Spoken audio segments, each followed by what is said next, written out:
Everybody, what's going on? Hope you're having a safe and awesome week. Uh, First off, right off the bat, 3 more days till Superman for me and Jenna, and then I think it's like 4 days after that we're seeing it again.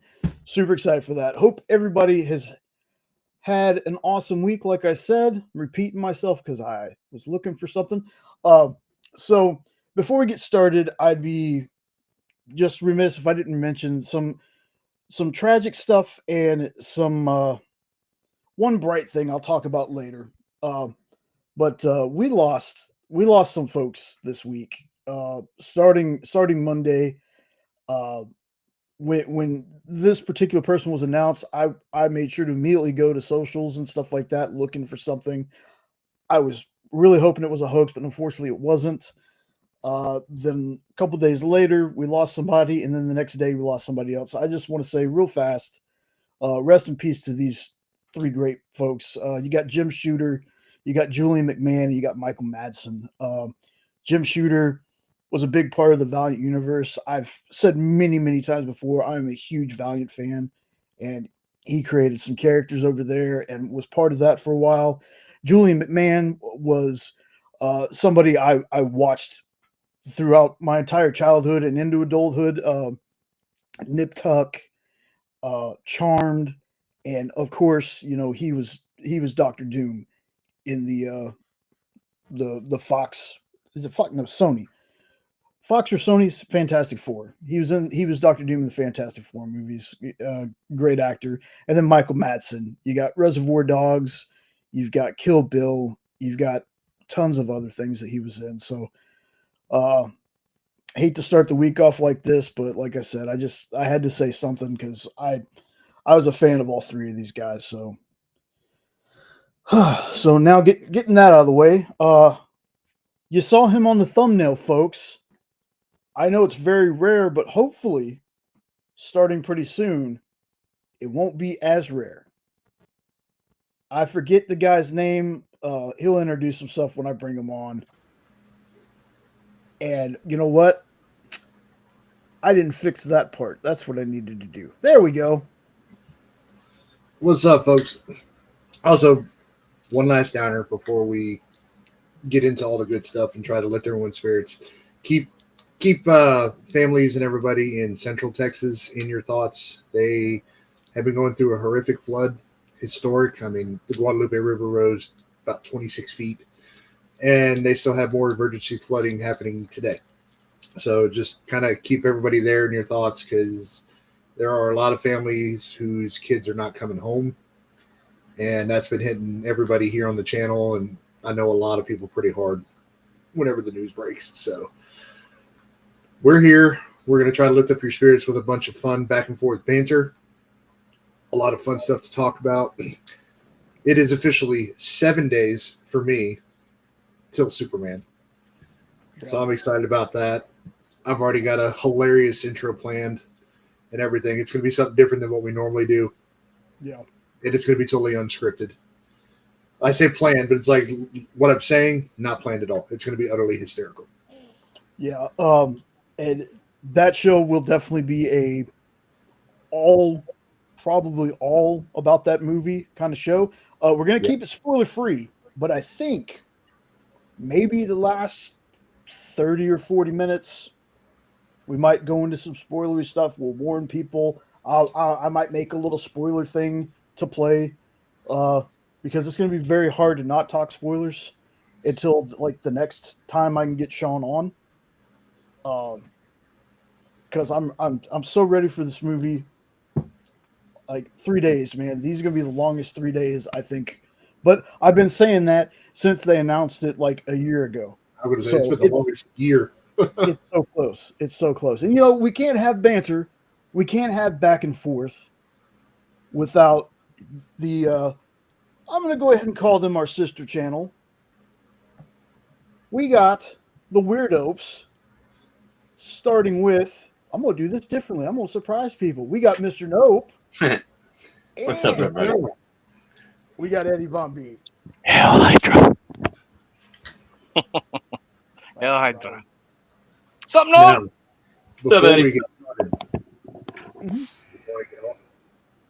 Whoa, what happened? No, I was trying to redo the movie. I was like, before we get started, does anybody Anybody want to want to get get off? off? Yeah.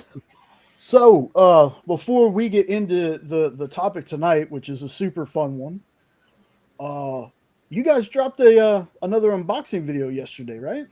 Mm-hmm. Yep, earlier in the day, I think. Maybe. Could have been midday. I don't know. We've been He's like, I'm so busy, I half can't days away and remember. stuff. I don't remember when it was either. But yes, yesterday. I wasn't even sure it was yesterday. Right. The longer weekends got me all God, screwed up you're what day old, it Eddie. is. I did some of those time release shorts, and I don't remember what day we did what. Jeez, that was only yesterday. It seems like. Oh, we made it a couple days ago, though, right? Yeah, something like that. Yeah, and then we just had to tweak something and release it yesterday. I don't remember. But yeah, it was for the Flames of the Phoenix on CBSN. They're a great little store. Great people, really nice, really easy and fun to get along with, and they're on at 10 o'clock every Friday night from 10 to Eastern. 1 Eastern. Yep. On CBSN. They go until the Hey, pizza Triple arrives. B. What's up, Triple B? That's very true. Hey, Triple B. So, somebody stall while I go grab something off of Facebook, a link I want to put in the chat. Folks, if you don't know, and I'm not going to get too much into it because I don't know 100% everything behind the scenes, but the folks at Dynamite could use your help. I'm going to go grab a link for some stuff for them, and I'm going to post it in the chat. Buy some books. They got a Humble Bundle going on right now, and they have these Pope cards, Kickstarter thing going on right now. I haven't really looked into it. So talk amongst yourselves while I go grab this stuff so I can put it in the chat real fast. Cool. Did he say Pope cards? That's what it Pope sounded cards, yes. like. Pope cards. The Pope But either Leo, way, the new Pope. Interesting. There's a card Oh, set okay. on Kickstarter that Dynamite's doing. Well, I think I might have just found my wife's birthday or Christmas present, there we go. along with the Frozen Spider Tongue. I don't think they're playing cards. I can't remember what exactly they are. Because I just kind of cruised past it. I don't know, but that totally has me curious.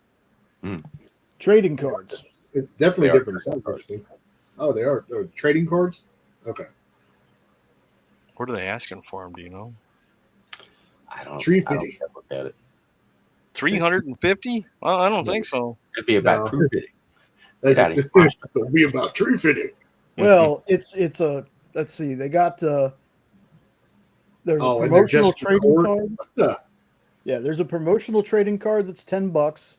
There's a pretty good deal on a binder and deluxe card box. It's $185.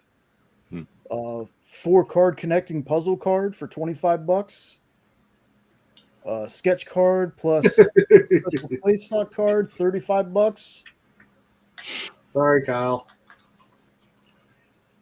I would have told you when it started, but you wouldn't believe me because I'm not a real person. Jay's looking like, no, I did send the message. Yeah, it says going live now. Join whenever. That's what I was typing before we got started. Yeah, I mean, we've already been live for 10 minutes. So, yeah, 10 minutes. Yeah. Oh, that was fun. See you guys later. All right.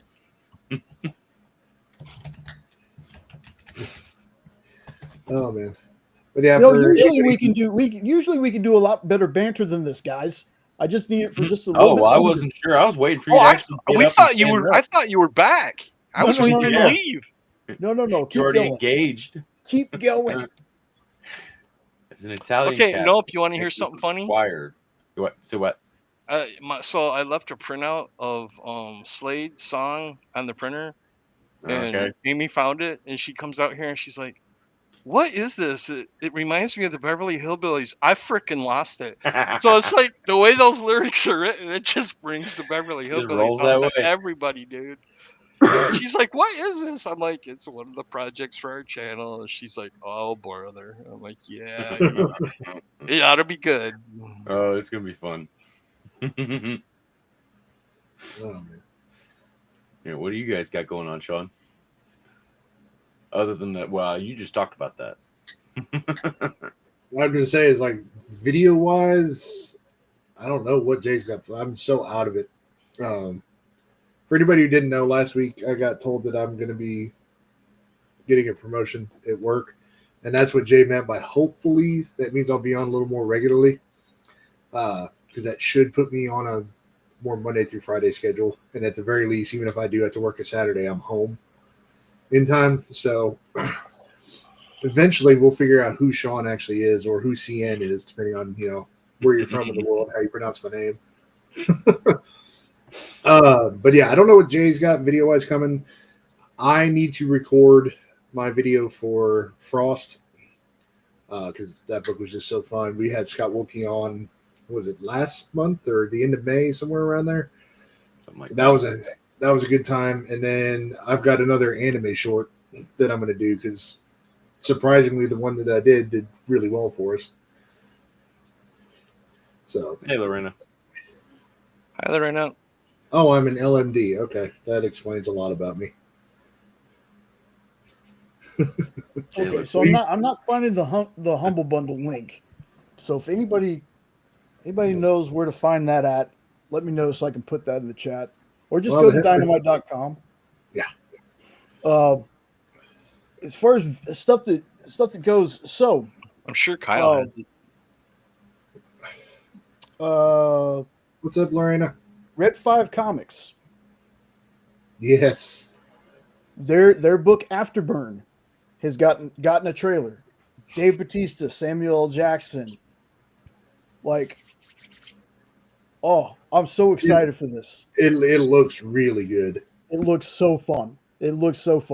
So I was like, you know what? I'm gonna jump on this. I'm gonna do a reaction. We have one of the trades for this. It's a dope story. Is there more than one? I thought there was There only one. might be. I don't know, man. When trades have volume 1 on the sides of them, it always throws me off because sometimes they're one shots, sometimes they're not. But Yeah, even that's- if it's not, the trade itself is dope. So I did a reaction to that, and once again, I cut out, I think, a 6.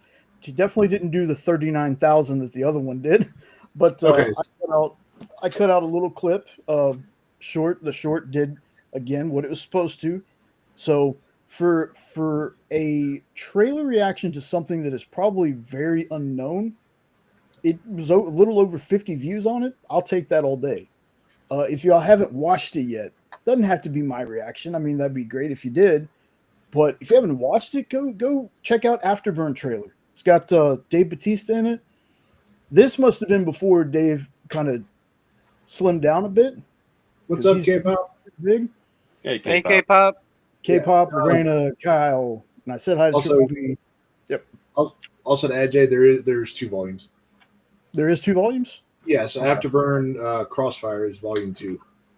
Okay, but Oh, check out and the. I hadn't heard Doctor Doom died. You floored me with that. I Yeah, hadn't me heard too. that. And it Yeah. was the Fox movies. Yeah. Okay, it was the Fox. Fox movies. I And loved him as Doctor Doom, man. Yeah, Yeah. he was so good. Yeah, he was Sean good. told me. Sean, you told me yesterday, Yeah, I found out last night. I was like, what the F is going and on? I went and dude? looked it up, and I come to find out it was on the second that this happened. He had cancer, died of cancer. Did not know that at all. Kept that quiet for sure. You know, I was seeing his picture all over Facebook yesterday, but nobody said anything. I thought they were just pumping the Fantastic Four. It didn't even occur to me. And then you got him on here, and I'm like, oh my God, I didn't know he died. Yeah, Wasn't he still relatively young? 56. Yeah, Yeah, he Oh. wasn't. Even Michael Madsen wasn't that old. He was only like 63, Huh. something like that. So What should I know him from? He looked familiar. Michael That's Madsen. Bud. Yeah. Bill. Kill Bill. Oh, Kill Bill. Okay. All well, and many other Tarantino movies too. Yeah. Or was it just Reservoir Dogs? He's No, dude was- Reservoir Dogs, Kill Bill, Blood Rain. He was in Blood Rain. Anybody watch that movie? I oh, did, based on the video game. Yeah. Yeah, Nip Tuck was Julie McMahon's thing. yeah. Nip Tuck was that was a good show. With the guy who played General Sam Lane on Superman and Lois. That was Yeah, the his second name- guy there. I think. Oh, that's really? hmm Forget. And no, Lorena, they're not deceiving you. They're not playing cards. They're trading cards. But yeah, they're Pope cards. He really did. Cole and Charmed. Let's go. Like I thought he was awesome. So we got somebody else popping in real quick. We're gonna get on this topic soon. We got somebody in real quick. Was Welcome the in. Humble Bundle? hmm? Was the Humble Bundle Lilo and Stitch and Gargoyles? Is that the I one they don't- got going? I just That's the know only they one I said they see on had. there pertaining to Dynamite. Okay, I'm gonna have to grab that link later. Let me go ahead and bring on. What's up, Kyle? Nothing. Jay didn't text me back right away, which, as it turns out, he probably did, and then it just didn't come to my phone for 20 minutes. So I was busy eating popsicles. So anyway, so now I'm here. I figured to come hang out for a while because I got nothing going on tonight. Uh-oh. I'm lying, but like I'd rather hang out with you guys. So.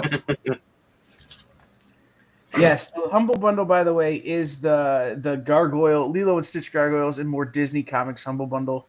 I'm putting the link in the private chat. Oh, thank you. If here's the deal, everybody's just saying, "Go buy the Humble Bundle. Go buy the Humble Bundle." Look, I don't know what percentage Dynamite gets of that Humble Bundle because the percentage of it definitely goes to charity, right? So back the Humble Bundle, which is cool because it will make them look good to the licensees, i.e., Disney. But I don't know how much that one helps them. If you go buy the stupid Pope collectible cards, it helps them a lot more. And also, like, I feel like that's a get out of hell free card. Like, it's one of those, like, Might get that Vatican money. right? Like, I when Nick had told me they were doing them, I go, like, this is because you're Catholic, isn't it? And he goes, what does that mean? I go, you tell the story all the time. The first comic you ever bought was the Pope John Paul II comic. Now you're making Pope Leo collectible cards. Either Jesus is going to come and throw the dynamite, flip the tables at the dynamite offices because you're money changers in the temple, or you're going to die and just get a fast pass into heaven, like you get skip the line. One of the two. Oh God, That was he did not like that joke, but I love it. So. very nice. So, I did not, and I should have. Do you want me to show off the two things we got going on Sunday and Monday? Oh, you mean our shows? Yeah. Well, only one of them is for Sunday and Monday. One of them is mine for Sunday, and the other one is for Wednesday. Wednesday, that's what I meant. Yeah, you can. It's up to you, man. Awesome. I'm really happy with the thumbnail I made for my show tomorrow night. Dude, But before you put it up, I want to see if Ed gets the reference. I want to see if Ed can name the actors in the film. Okay. Good luck. I'm terrible with names. It might hit you just right. Okay, hold on. The suspense is killing us. Now, are you talking about the one for the Wednesday show? Or are you talking about the one for It's Sunday? Monday for Sunday for tomorrow. Sunday. Okay. Yes. For Monday, Sunday, tomorrow. Yeah. Tomorrow. One I don't of know what those today days. is. I don't know what today is either, so. Oh, heck yeah. Oh, dang. I don't remember the actor's name, so. The classic Brain That Wouldn't Die. Uh-huh. That is Herb Evans, Herb Evers, Virginia Leith, and Leslie Daniel. I actually got to see that in a theater, and that was cool as heck. What year was that movie? That was 1962. That was Sounds so right. good. Something like that. We had a theater in Flint that every Halloween in October, every Thursday, they would have classic horror that you could get a ticket for $1. And I went all the time until it closed. And I actually got to see this one on the big screen. It was cool. Well, I've decided that my Sunday night producers live shows, because I never know who my co-host is going to be, if it's going to be Jay or not, or if it's going to be Henri, if it's going to be somebody, is going to be classic horror or public domain classic horror movies and Nice. sci-fi movies until I come up with a better idea. So good. TJ, will there be second shift lunch Monday night? Stay tuned. What's up, TJ? There are a mountain of things that are occurring that will be dictative on whether or not there's a second shift lunch on Monday night. Gotcha. Welcome in, TJ. And now I'm going to show this other one because I feel like I should know what this is, but I don't know what it is.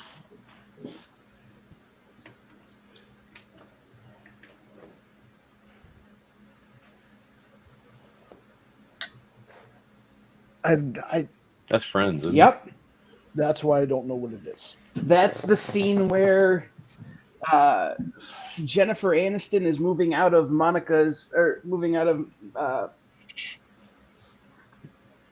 Courtney Cox's apartment, and the boys are supposed to help her move, but instead they've wrapped Joey's head in bubble wrap and are hitting it with things. I really like how that turned out. I like the title, Superman Hangover. Jay's seeing Superman Tuesday, and I'm working Tuesday, so that means Wednesday, assuming I can get the free time, I will be seeing Superman Wednesday during the day. I found a screening. I just have to, again, there are so many things happening that are very much dictatorial of my time right now that I may not get to see Superman for like 8 months. Oh, Just going to depend on if I'm allowed to breathe or not. It officially comes out Friday, right? Or is it Thursday? I can never remember. I think Thursday. The 11th. Thursday.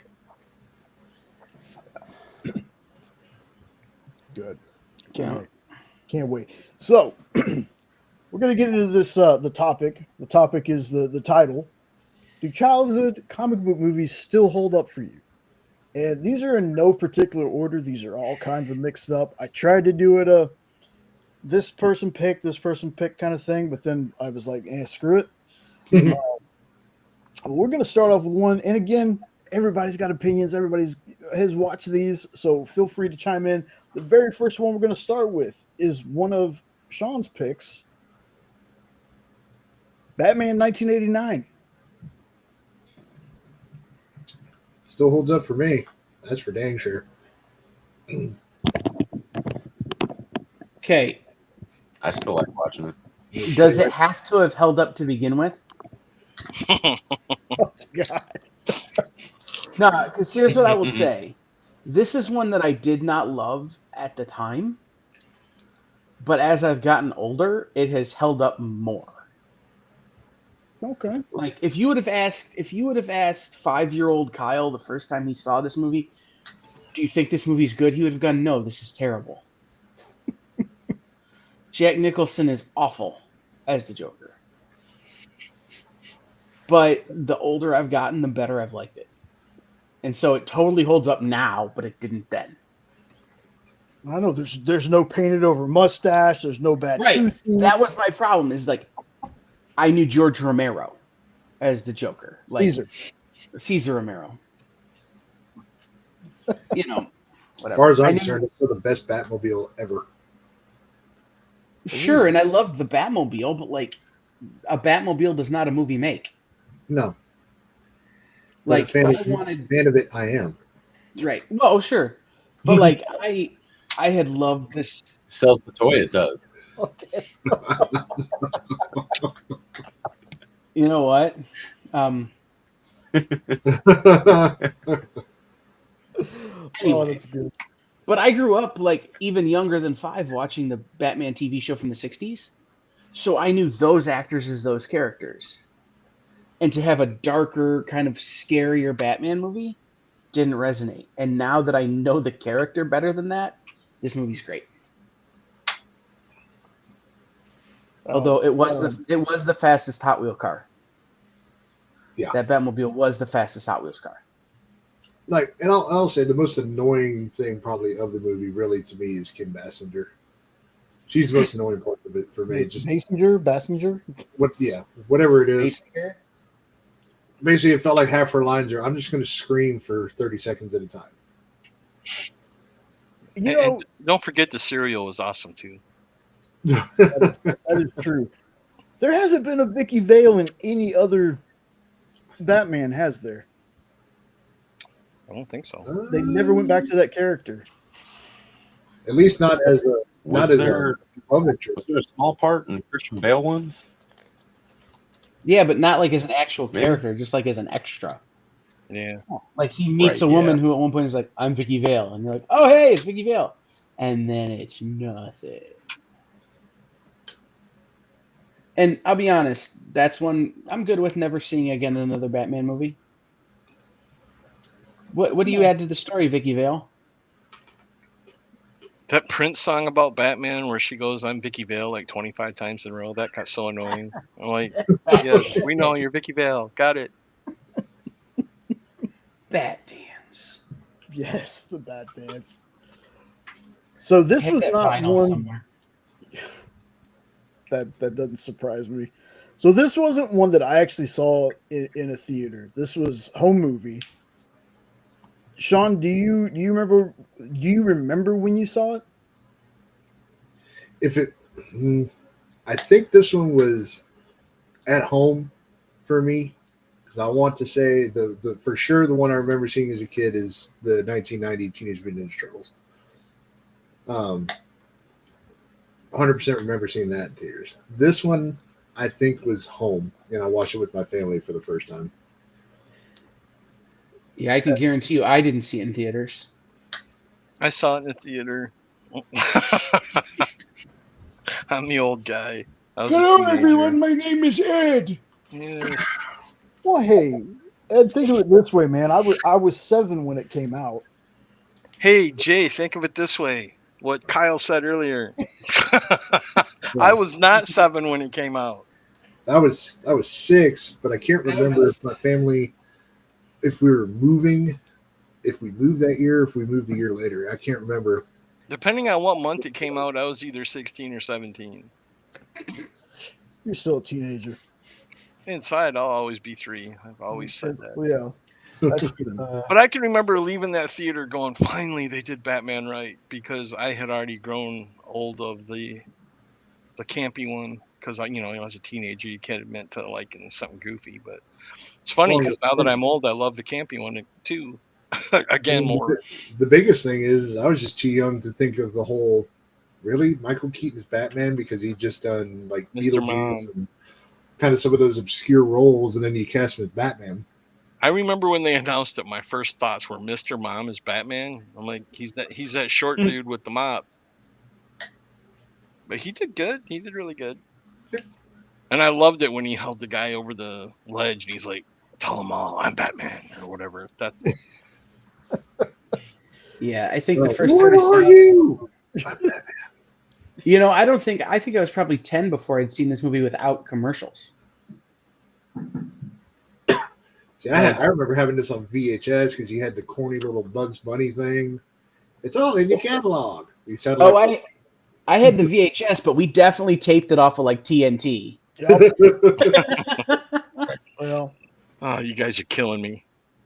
hey, man, that's how I had the Goonies for the longest time. We had basic TV when I was growing up. My parents didn't get cable till after I moved out, so it was. I didn't get cable until I went to college, and I damn near flunked my first semester because of it. Yeah, no, I'll be honest, I can't watch the Goonies on DVD or Blu-ray without feeling weird about it because I'm like, there should be a commercial here. Yeah, yeah, yeah. The only Batman movie, like from the quote unquote original, set of movies that I saw in theaters was Batman Forever. That's the one that I saw in theater. Nope. How about you, man? How old were you? Do you remember when you first saw this movie? He wasn't even born yet. No, I was born when it was in theaters. So I definitely didn't see it then, but I was like 4 or 5 when I seen it for the first time. And it was kind of like in tandem with 78 Superman. Dad showed me both of these in the same time frame and all that. So it was just back and forth over and over and over and over with both movies. And had a Batmobile, the one that sat there and broke apart in 3 pieces. Lost the right side very early on, so I had a really lopsided Batmobile forever. I had the boat. Batman tent. I had the boat from the second movie. I had the Yeah. bank that was shrink wrapped to the cereal box. That's the only toy I have, right? That's one of my favorite lines in superhero movies. Dancing with the Devil. Yep, that's one of my favorite lines. I saw all 4 of the Batman in the theater, and much like Superman, I wish I could have got my money back for the 4th one. That was that Batman and Robin? Yeah. Yeah, it was Yeah. Clooney. Oh man, but yeah, Mr. Freeze. It's terrible. chill out. Bat pokies. Oh, Out. Batman. Yeah. I do miss. Wish we got more Chris O'Donnell as Robin though, and eventually into like a Nightwing because I actually liked him as Robin. That makes me cringe. I can't stand him. No. That's why I was laughing. Yeah, nope. And I just talked about this the other day. I was like, ugh. Yeah, Lorena, this one had a banger soundtrack. It really did at the time, man. But you put Stop. a Prince Who's song on that? anything. Vicky Vale. Vicky Oh. Vale. Stop. Who's that? Vicky Vale. Vicky Vale. Oh my God. But so yeah, Batman '89. I gotta agree with you, dude. This is one that still holds up. Now, when I say this, it's not like I sat here and watched everybody's movie before the show. I can say, in all honesty, within 5 years, I've watched everything on here. So just know that. So when I say it still holds up for me as an adult, I mean still as an adult it holds up for me. It's not that I haven't seen these movies since they first came out. Batman 1 and Batman 3 still hold up for me. 2 is okay, and I will never watch 4 again. 1 was enough. Which one is 2? The Batman Penguin. Returns. Where you Michelle Pfeiffer, Val Kilmer. Danny Where the DeVito. Penguins walking around with rockets on their That back. Danny DeVito is the Penguin. Yeah. Yes. Yeah. Yep. Love that movie, but Yeah. only because Danny DeVito is the Penguin. The rest of that movie is terrible. Michelle Pfeiffer and Leather. That was though? the good part. I was this many. Nope. Like I Yeah. didn't know what that meant. Alicia still. Yeah, but eventually, after watching it that many No, times, That you'd be movie's like, so terrible. I feel differently this time. Hey, When Because when by she the time gave I herself was a old enough bath, to feel that way, she was ancient. well, that's true. And TJ, I got to disagree with you. I'm not saying Alicia Silverstone was a good Batgirl. I'm just saying I'm taking the piggish way of it. She looked really good in that suit, man. Mhm. I got to be the pig in that situation, man. Yep. She looked good in that damn suit. I'm with TJ on that one. Yeah. Or whatever body double. They have a video good. of her behind the scenes of her trying on the suit and like kind of stamping around in the heels. Yeah. Jay's like, Yeah. I've seen it. No. Well, the other thing that's cool is the scene where she breaks the whip out when she's robbing the store. That was one take. Yep. She did that for real, knocking the heads off Oh, the yeah, mannequins. that one. Yep. Here's That was a little thing that I learned rewatching. We did watch Batman and Robin a couple years ago. I did not realize there's a scene in there that's just a rewound scene. It's the scene where he's being dunked in the water. It just plays in reverse when he comes back up. I noticed that as I a didn't- kid, and I was like, why does that look I weird? didn't notice it till many years later. But I didn't put it That's a together. throwback to the '60s show, though. They did that crap all the time in that show. So that's like one of those throwback kind of, hey, you nerds, You remember this? kind of moments, right? It's I like guess they I had. did I just thought I did a good job of blocking this out of my head because I don't remember any of those scenes that you guys are talking about. Well, it's like going in on, Phable? 3, What's up, Phable? Hey, Phable! Hey, Phable. In 3, they did one of those shots where it's clearly they just turn the camera on its side. Mm. Like they're clearly pretending to climb something. But they're just walking. Yeah. And you could They're Yeah. just playing some street scene in right, the and you background. could tell because like you could see the metal rods in the capes. Yeah. The best line in 3 was "Holy jagged rocks, Batman." And he goes, "What?" He's like, Holy rusted "Jagged metal. rocks. They have." Oh, is that what it was? Yeah. Holy rusted metal, It's Batman. it's got holes in it. That was great. I had Right. forgotten about that. So yeah, like I said, this one holds up for me. Now this next one on here,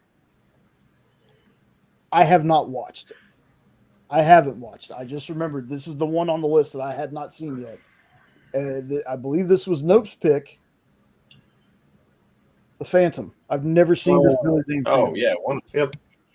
Watched this several times. Never saw it either. I just watched this the other day again. Still good. Is that the dude from Titanic? It is. As Mr. Billy Billy Zane. Zane. Billy Zane. That's it. They And just Back to the announced- Future and all sorts of Critters. stuff. announced Billy Zane is going to be at Grand Rapids Comic Con this year. Oh, that's awesome. really. Yeah, I may have to go get a copy of the Phantom signed. Yes. You gotta get in a phantom suit. Get all Who, done me? up. Yeah. Oh, nobody won't see that. I think a lot of us would want to see that actually. I'd look like Violet Beauregard after she chewed the gum in Willy Wonka. Violet, you're turning violet, Violet. All right. I was getting Barney vibes. Oh, jeez. So for the ones who hadn't seen this note, can you give us kind of like a little synopsis about it? Oh, it's well, he basically is the protector of I know Kyle's read the comics and all that stuff. I have not read any of the comics, but I know he's a protector of, it's just a passed down thing, at least in the movie anyways, where he's the walking ghost. And he's seen as this immortal protector of all the jungle. And in this movie, anyways, they're after all the other skulls and trying to find them one at a time. And then, yeah, I'm horrible about explaining stuff. So the Phantom, and ironically, the way I had to read the Phantom was I got reprints from the Times of India, which is just this wild thing that they did in the late 70s, where they were reprinting the original Phantom strips. So even my Phantom knowledge is not like infallible, but essentially it is this idea of he's from this African country of, I forget the name of it, but it was like a country, like it sounds like a place that actually exists, which is cool. Is it Yeah, Bengala? maybe. But he kind of was like Tarzan, but not Tarzan. He was a superhero who was like the guy in the rainforest, protecting the rainforest. He doesn't really have any superpowers. Like he's just super strong and super smart. Very, yeah. High Is that a intellect. skull ring, and does it do something, or is it just shining? In the movie, it does. It's only a ring, and spoilers, but it winds up being the fourth skull in the whole equation, because they're trying to gather the three skulls, because with the power that they all combine, you can take over the world and you have this power, everything. But come to find out, the people who have been after it for centuries, the bad guys, without the fourth one, they're not worth anything. They don't do anything, but that plays a factor as far as him putting all three of them together. And then there's some cheesy CGI and graphics, but it's fun. It'll be weird to use him as a hero, because he's usually a sleazebag in everything I've seen him in, especially Titanic. Oh my God, I wanted him to drown so bad in Titanic. I'm like, what? Yeah, you mean Billy Zane? Yeah, no. So the thing about the Phantom that's interesting, and I had to confirm this to be sure, he's the first superhero to be in a skin tight suit, Like that predates Superman, predates Batman, predates everybody. And he's the first one to have the little, I'm just going to put some stuff around my eyes and you're not going to be able to tell who I am mask. Right. The Phantom predates both Batman and Superman, Phable. The Phantom is 1936. It debuted. Yeah, 1936 with King Features. So that was 2 years before Superman and 3 years before Batman.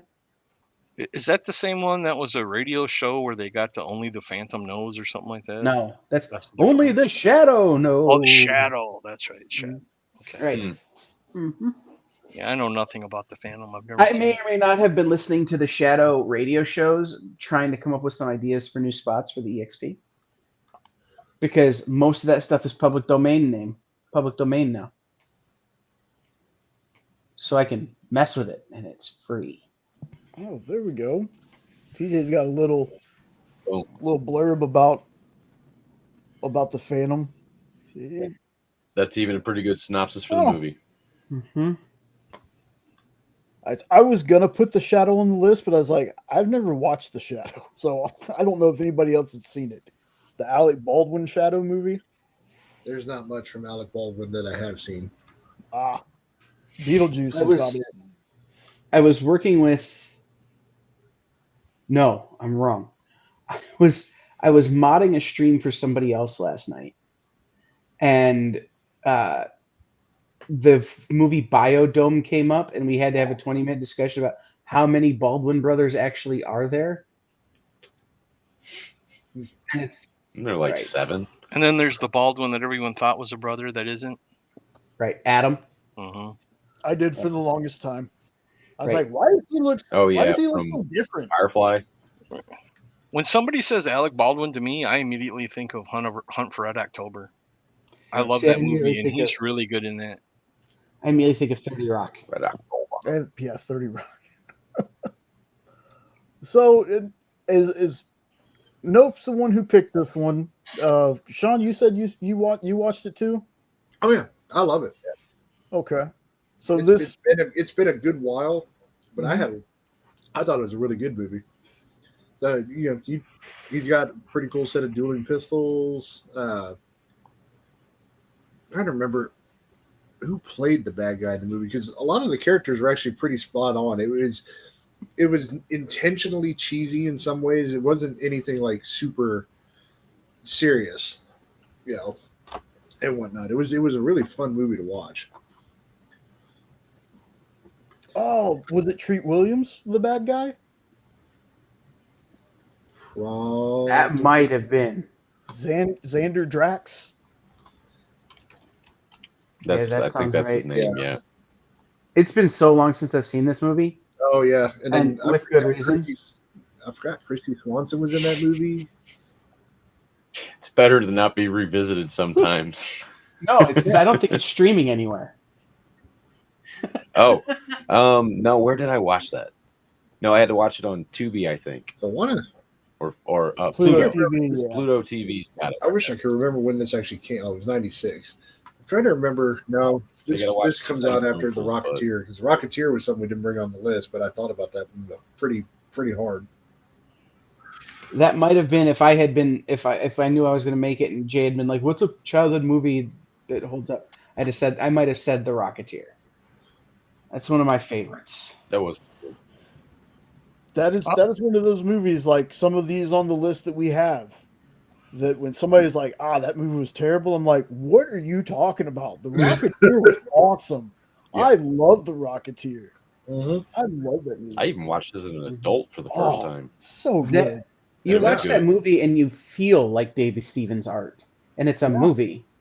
Like it's like this is odd. Like it feels like Dave Stevens' art watching that film. Yeah.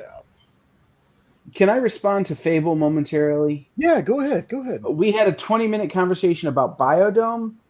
Technically, we had a 20-minute conversation about movies that are better if you've had a little bit of the jazz cabbage before you watch them. So Biodome, the All Lady Ghostbusters. What? Really, anything starring Pauly Shore. Anything when Brendan Fraser was still skinny. Oh yeah. You know, movies like that. Fable's been in 2.5-hour talks about some pretty sketchy movies on PCP. So, Right, that's what I'm saying. So it's like one of those like Double No, no, dragon. what- we Oh, weren't necessarily discussing that movie particularly. We were discussing movies that are better off infused with broccoli. Yes. What do you think you are? Some kind of rocket scientist? Well, yes.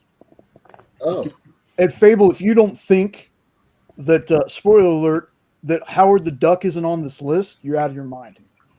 But that's not You know what's who next. that one is? That's not what's next. What is next is a movie that I've always said, if it wasn't for the fact that the character's name was this and he had a certain thing on his weapons, this could have passed for a completely different movie. What am I talking about? This was one of my picks, The Punisher. love The this Dolph movie. Lundgren Punisher. yep. It Oh, still man. holds up for me. I love it. Hell yeah. Yeah. Super Hot Ninja Chick is one of the villains? Yes. You got Dolph Lundgren, you got Louis Gossett Jr.'s in this one, isn't he? Yep. He's his Yeah. partner. Oh yeah, yep. When he takes the barrel of the gun from that kid and puts it on his forehead, and he's like, "Do it, dude." That was an intense scene, man. Yeah. There was a I'm lot trying to there. remember though if this was before Masters of the Universe or after. I think it was after.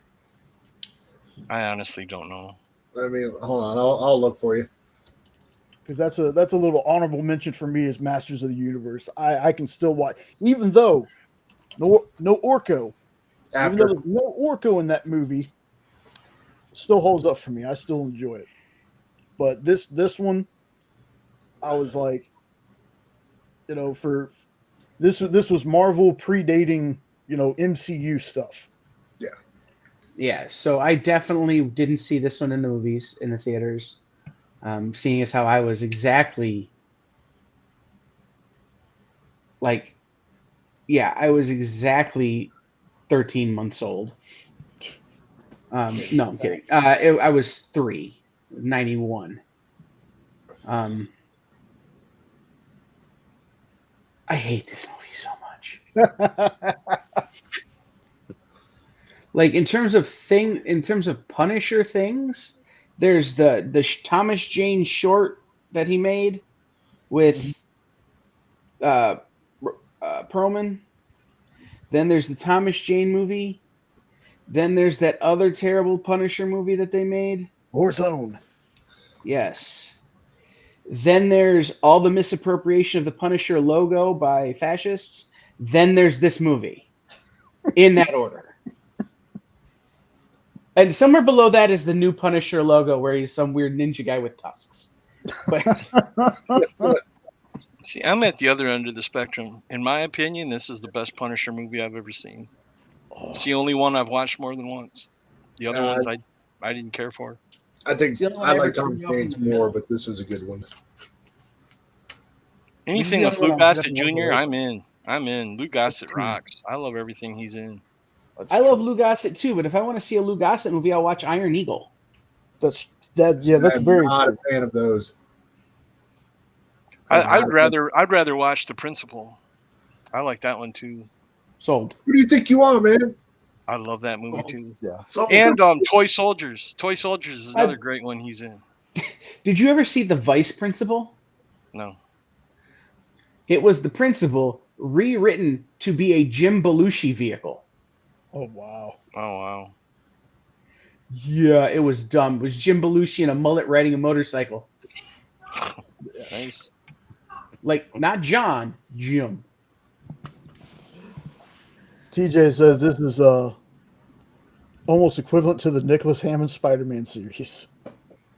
Yes. Mm-hmm. Yeah, unfortunately, Phable, I'm just not a fan of the Iron Eagle franchise. Is Never 3 the one with Rachel McLish? Because that's probably my favorite. Just because Rachel McLish is in it. They made like 7 of those things. I think I only saw the first one. I will admit, though, I didn't even know this was a movie until I saw it in the video rental store. I'd never heard of it, so I don't think it did well at all at the box office because I had never even heard of it. And then I saw it in the rental store and watched it. The Dolph Lundgren Punisher? Yeah. Yep, I saw it on TV for the first time. I never even knew it was a theater release. But he has a lot of movies where I don't really recall seeing them. Showdown and Little Tokyo. Showdown Little Tokyo. I think so, yeah. Where Brandon Lee's his partner. Yep. So he's got a few movies like that because, like, the big spectacle for him as a kid, other than Rocky, was Masters of the Universe. Those are the big things I can remember him being as a kid. Universal Soldier. Mm-hmm. Oh yeah. He's actually got some really good action movies. Oh yeah. If you've never seen them, they're really good. Oh yeah. Nope. How about you? Have you ever seen this version of Punisher? Nope. I'm the odd man out here. I have never seen this one and actually didn't even know it existed until you guys were all talking about it one time. I was like, which one is this that we're talking about? The guilty must be punished. Yep, never seen You this can punish yourself and watch this movie on Disney Plus. Is there a movie on Disney Plus that's less deserving to be on Disney Plus than this steaming turd? This is on there? I'll tell you what, nope. I'll watch Phantom, you watch Punisher, and we'll do a talk about it on our channel sometime. Because I've never seen the Phantom. That would be curious to see how that turns out. Speaking of channels, I've been a little lax here. It's funny. For me, folks, this one holds up. It's more the fact that I'm just a huge Dolph Lundgren fan than anything. But I've been known to say plenty of times, if it wasn't for the skulls on the top of his knives and him being called Castle, I wouldn't have known this was a Punisher movie. I had the VHS of this, but my VCR broke probably like 10, 12 years ago. And my niece overheard me talking about this, and her husband actually found it on DVD and bought it for me. So I've watched it like twice in the last couple of years because I have it on DVD now. I love this movie. And it brings back good memories because of a story that I won't tell online. Oh, God, I come in peace. I love that movie, too. I love that movie. The only movie where a CD was a weapon. Yeah, Phable and them actually did on during Action Fest. I think it was this past Tuesday or maybe the week before. They actually did Action Fest. Their first movie was "I Come in Peace." Yeah, I just remember that creepy dude. I come in peace, and you go in pieces. Yeah, and that was done in Houston. It wasn't done in Houston, but that's one of the first movies I saw where the setting was in Houston. There was a movie in Texas. That's like the setting of that movie is in Texas. What about Superman 2, man? Is this Planet Houston? Like, you don't remember that? Well, okay. Planet Houston. Planet Houston. Since you just reminded me of that, I'd forgotten all about that one. But the movie doesn't take place there. They just land there. I'm just messing with you, dude. Yeah. Planet Houston. That means every movie's been taking place there. Hold on. Go ahead, Kyle. Did you guys know that they made a Kindergarten Cop too? Yes, with Dolph Lundgren. Yeah. And Bill Bellamy. Yeah. Yep. In 2016. Yep. Yep. What? In the mid 90s or very right? early 2000s, fine. But you waited how many years? Too long. And you went and got Dolph Lundgren to play a kindergarten teacher? Wow. There's been so many random remakes. I want to say that I don't know if anybody remembers the movie with Burt Reynolds called Cop and a Half. Yeah, There's actually a second one. There's actually a sequel. That's very creepy if you watch it. It's very creepy. Real talk. there are two Dolph Lundgren movies that don't get enough credit. Johnny Mnemonic, which had a relatively young Keanu Reeves, and the adaptation of A View to a Kill, the John Grisham novel that he was in. I think both are maybe not the best movies, but he is very good in them.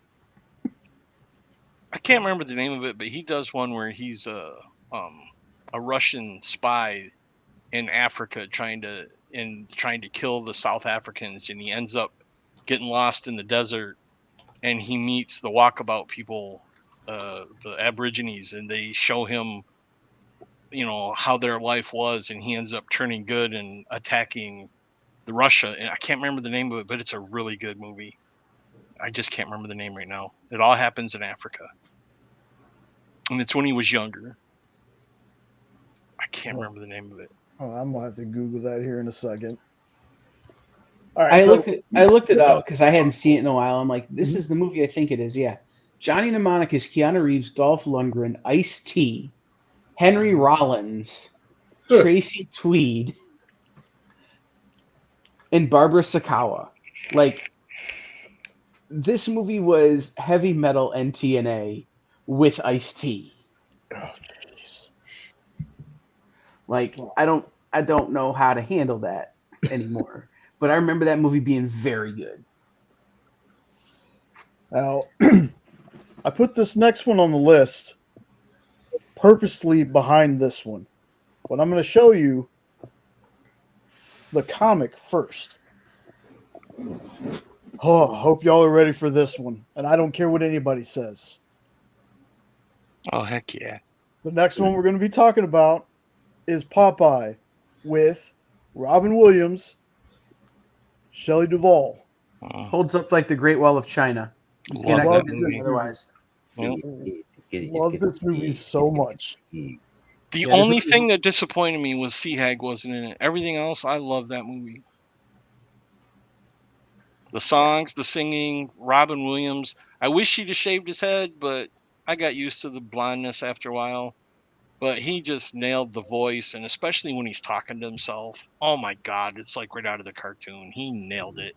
And Shelley Duvall, there couldn't be a better olive oil. That's true. No, yeah. This movie holds up so hard, like it's on the World's Strongest Man competition. Like there is nothing about this movie that doesn't still play today like it did the day it came out. I still know all the songs whenever we watch it. Natalie had never seen it, and I loved rewatching it with her, and I still knew all the words to the songs. This was the first movie I ever saw on an inside theater. Before that, it was always the drive-in. But when our inside theater opened, it was Popeye, and my brother took me. Yeah, this was an awesome pick. Awesome pick, man. How about Sean or no? Oh, I seen this as a kid and watched it many times because Robin Williams fan, big time. And like Eddie said, this was spot on for the cartoon, so you could watch those interchangeably. Get done watching the Saturday morning cartoons or whatever, wherever they'd be playing, and then pop this on there and still be laughing and enjoying it just the same.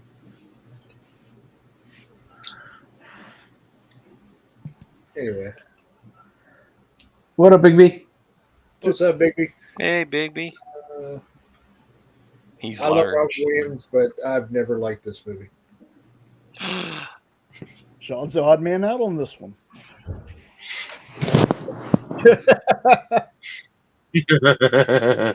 He even does the Twister punch. Wow, wow, wow, wow, wow. Now, I will also back up that comment with I have not attempted to watch it in probably 20 years. So it might hit very differently for me as an adult. But as a kid, I've never been able to make it through the movie. I'm ashamed that the actor's name has slipped my mind at the time, but the guy who played Popeye's Pappy was fantastic too, and he was those two together. He was from Man from U.N.C.L.E., right? I think, if I remember right. I know one of my favorite, like if I had a scene that I do enjoy watching, it's when he's boxing in the ring. Like I do enjoy watching that, but that's when he does the Twister punch. Yeah. It's just one of those. It's yeah. I might try to go do a rewatch if I can find it somewhere. Oh, I got it, bro. Oh, you got it? Okay. Oh yeah, I got it. Yeah. I'll Ray try to get Walston, through who just played adult. Pappy, was in The Sting. Sting. I My don't favorite recall. Martian. Yeah, I don't recall seeing him in The Man from U.N.C.L.E. though. I think it was My Favorite Martian I was thinking of. Might have been My Favorite Martian. Fast Times at Ridgemont High. Oh yes, yes, he was the principal, right? Yep. Mhm. Yep. Oh no, he was a That's the teacher. same guy who played Oh, he was the Mickey. teacher. Okay. Mickey.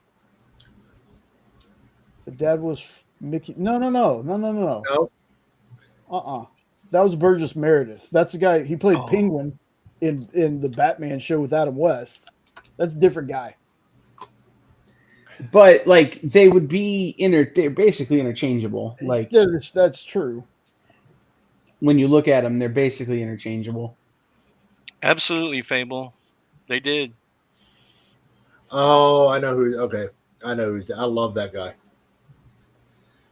Mr. What's That up, played Mr. the- Hand? Yeah. So I was listening to an interview with Keenan Ivory Wayans talking about doing stand-up with Robin Williams. And he's talking about how Robin was a big star, but he was a known thief. He would steal material. And his agent would go into the back, would stand in the back of these rooms and would just cut comics checks because Robin had stolen the material. But the problem was is that Robin had done it better than the guy who wrote it. Yeah. Because Robin's stand-up was stream of consciousness, so he'd hear you say it and he'd get a better punchline out of it, and he'd just go up and do it and then pay you to be like, see, I'm better than you. Yeah. And so a lot of guys wouldn't go on before Robin, but Keenan's like, I always wanted to go on before him because he would rewrite my material better for me, then pay me, and then I could go to the next town the next night where nobody had seen Robin one-up me, do the material that Robin had written, and get huge laughs. There you So- go, man. Yeah. This movie, like again, I'm that dude. I'm a sucker for musicals anyway, man. To cook last night, I put on Hamilton. So you like listening to Joker Hamilton. too, then, right? I hadn't seen it yet. Oh, I was just joking. I know. Hey man, I will watch it just because it's like I said, it's one of those things like Madam Web. I'm gonna eventually watch it. I know that people say I shouldn't, but You might Yeah, like you can it. You skip never Madam know. Web. Watch Joker 2. Skip Madam Web. I've warned him about Madam Web for a while now, but go for it, man. You might like it. Who knows? I got to. So next one on the list is Sean's, and I'm in whole heart agreement with him. Dick Tracy. Doesn't hold Yeah. up. Ugh. This movie will never not hold up. It is so fun to watch.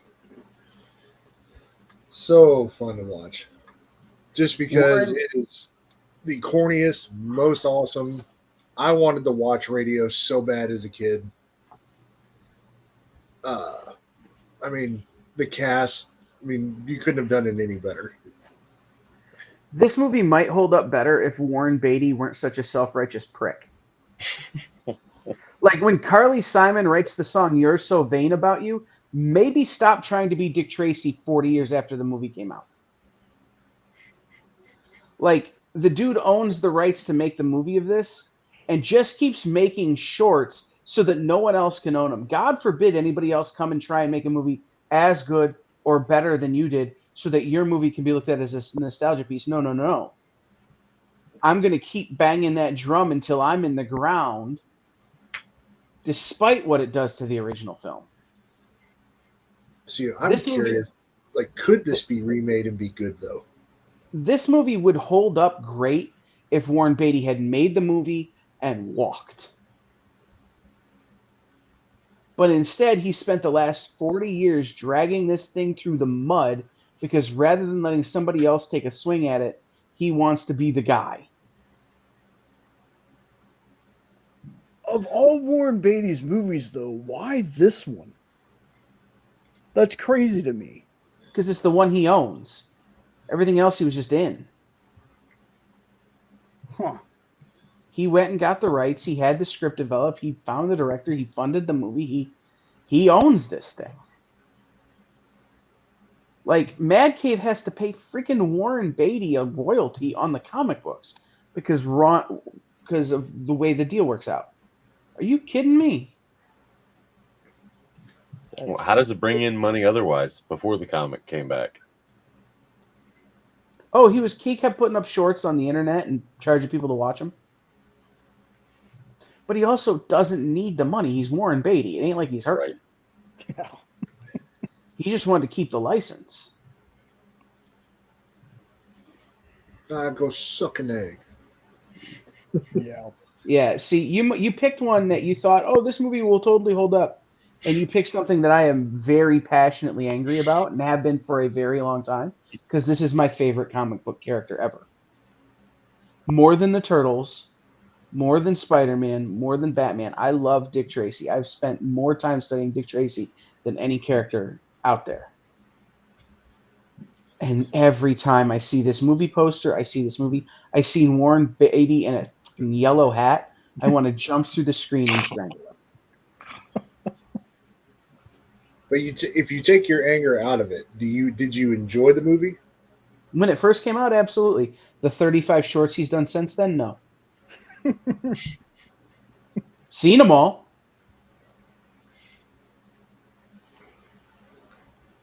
Well, how about Ed or Nope on this one? Oh, I've watched the same amount. Yeah, I watched it when I was a kid and loved it because this is the first time I'd seen anything like it. You know, I mean, the color contrast in this movie is just crazy. Yeah. And gotta love that poster. I mean, that is a t-shirt all day long. Yeah.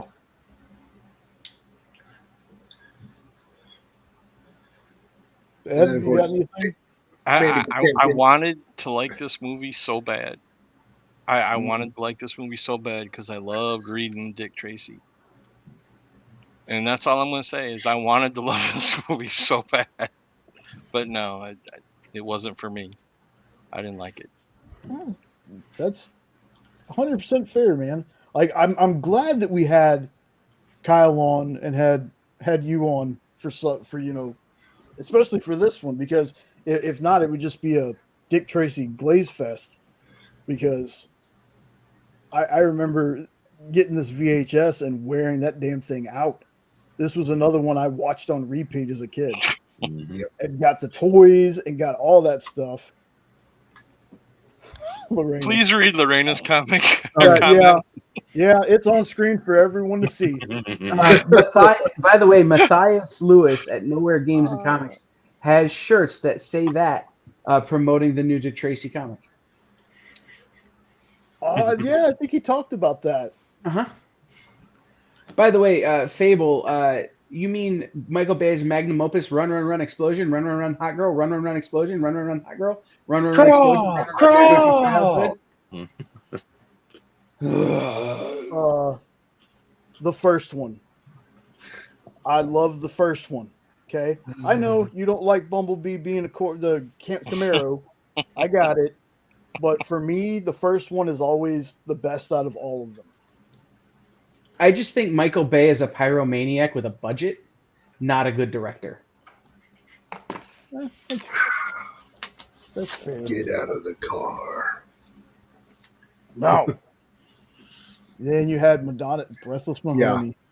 You had Mandy Patinkin, yeah, 88 Keys. Stellar cast on Like, that. yeah, I mean, there was not a bad casting in that entire movie. Even just some of the guys in the background. Yeah. Flat top, little face, prune face. Who the annoying guy? 30 seconds, no my dick. 30 seconds, no my dick. That guy. Just everybody was so well cast in that entire movie. Yeah. Well, yeah. So for three of us holds up. And again, it's fair. It's fair. Now the next one is Nope's pick. Uh-oh. But I didn't know which one he was going for, or if he even knew there was two versions of this movie. So, Nope, were you talking about regular Spawn Oh yeah, the first one. or Spawn the director's cut? Or Spawn the animated I've probably feature. seen both of them, but it's been a I while. like this picture a little more, so I'm going to leave this one up here. I was gonna say I don't know if we can really compare. I got Jay a Steelcase Spawn Oh, of dude. the animated series. That was my good news. That was my, before we go on, that was my good news that I had on top of the sadness that we've had this past week.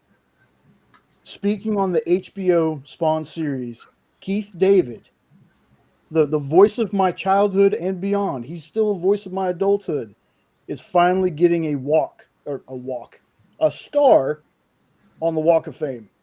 And it's Hell yeah. well deserved. I love Did you see the Keith video David. Of them telling him and him reacting to it. of him finding out? Yeah. Yeah. Oh my God. I was Oh, right man. there with him. Oh, I'm a I was blubbering mess crying. anyway. Yeah. Well, yeah. I mean, I cried everything, but that was so good. That series, I gotta say, rewatching it, I forgot how damn good it is. Now this movie, I think it was one of those too far ahead of its time. I think if they would have waited on this one, Michael J. White still looks exactly the same. You still could have used them, but they're might be doing something else. I think it's supposed to be King Spawn. I don't know how true some of those pictures I've seen are. Gunslinger. Yeah, but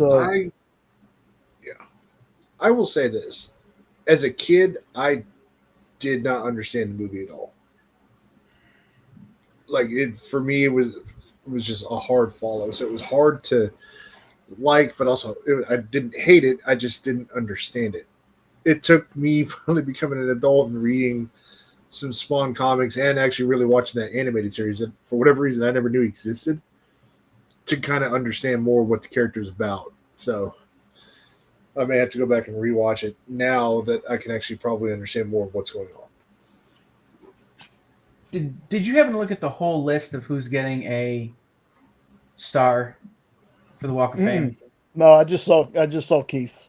Okay, in the category of motion pictures, Emily Blunt, Timothy Chalamet, Chris Columbus, Marion Cotillard, Heath David, Rami Malek, Rachel McAdams, Demi Moore, Franco Nero, Deepa Kukone, I don't know how to say that name, but I know who she is, Molly Ringwald, Stanley Tucci, Carlo Ramboldi, who is dead, and Tony Scott, who is dead. In the category of television, Greg Daniels, Sarah Michelle Gellar, Lucero, Chef Gordon Ramsay, Melody Thomas Scott, Robin Roberts, and George Stephanopoulos going in together. Oh wow! Bradley Whitford and Noah Wiley.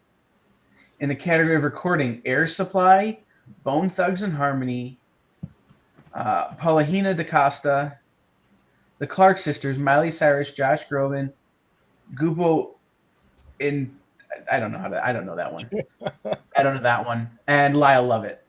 In the category of live performance, Leah Salonga and Fluffy, Gabriel Iglesias. And in the category of sports, Shaq. Now talk about a class to get inducted into if you're Keith David. Yeah. Like, that is just stacked. Yeah. And that's just this year's. They're going to run out of spots to put stars. Good Lord. Well, so as it turns out, what a lot of this is these studios who have worked with these people, like, petition the Hollywood Chamber of Commerce, who decides this stuff, for the stars, and then pay, because you have to pay to get your star on the Walk of Fame. Like, it's not something they give you. You have to buy it. So studios or whatever who have works with these people will both nominate, petition for, and then pay for, because it's good press for their project. So like Noah Wyle will get his star just in time for season 2 of The Pit on HBO. So in other words, it's lost its reverence. No, because there are still some like Tony Scott, like Keith David, like there are still some that are very much a you've earned this, right? But because it's become such the way it is, there are a number of these that you're like, why is Timothy Chalamet going in? Yeah. There's a few names you put on there that I'm just like, why? Yeah, exactly. Right. Literally on Not the- to discredit the ones that are already there, but some of those, I mean, especially when you have to consider that it took some people 50 years to get on there that should have been on there already. And Well, then when you think some of about these Noah guys, Wyle, Noah Wile's been a star for 40 years. It's not like he hasn't earned it. Yeah. But sometimes these things are a little bit coincidental.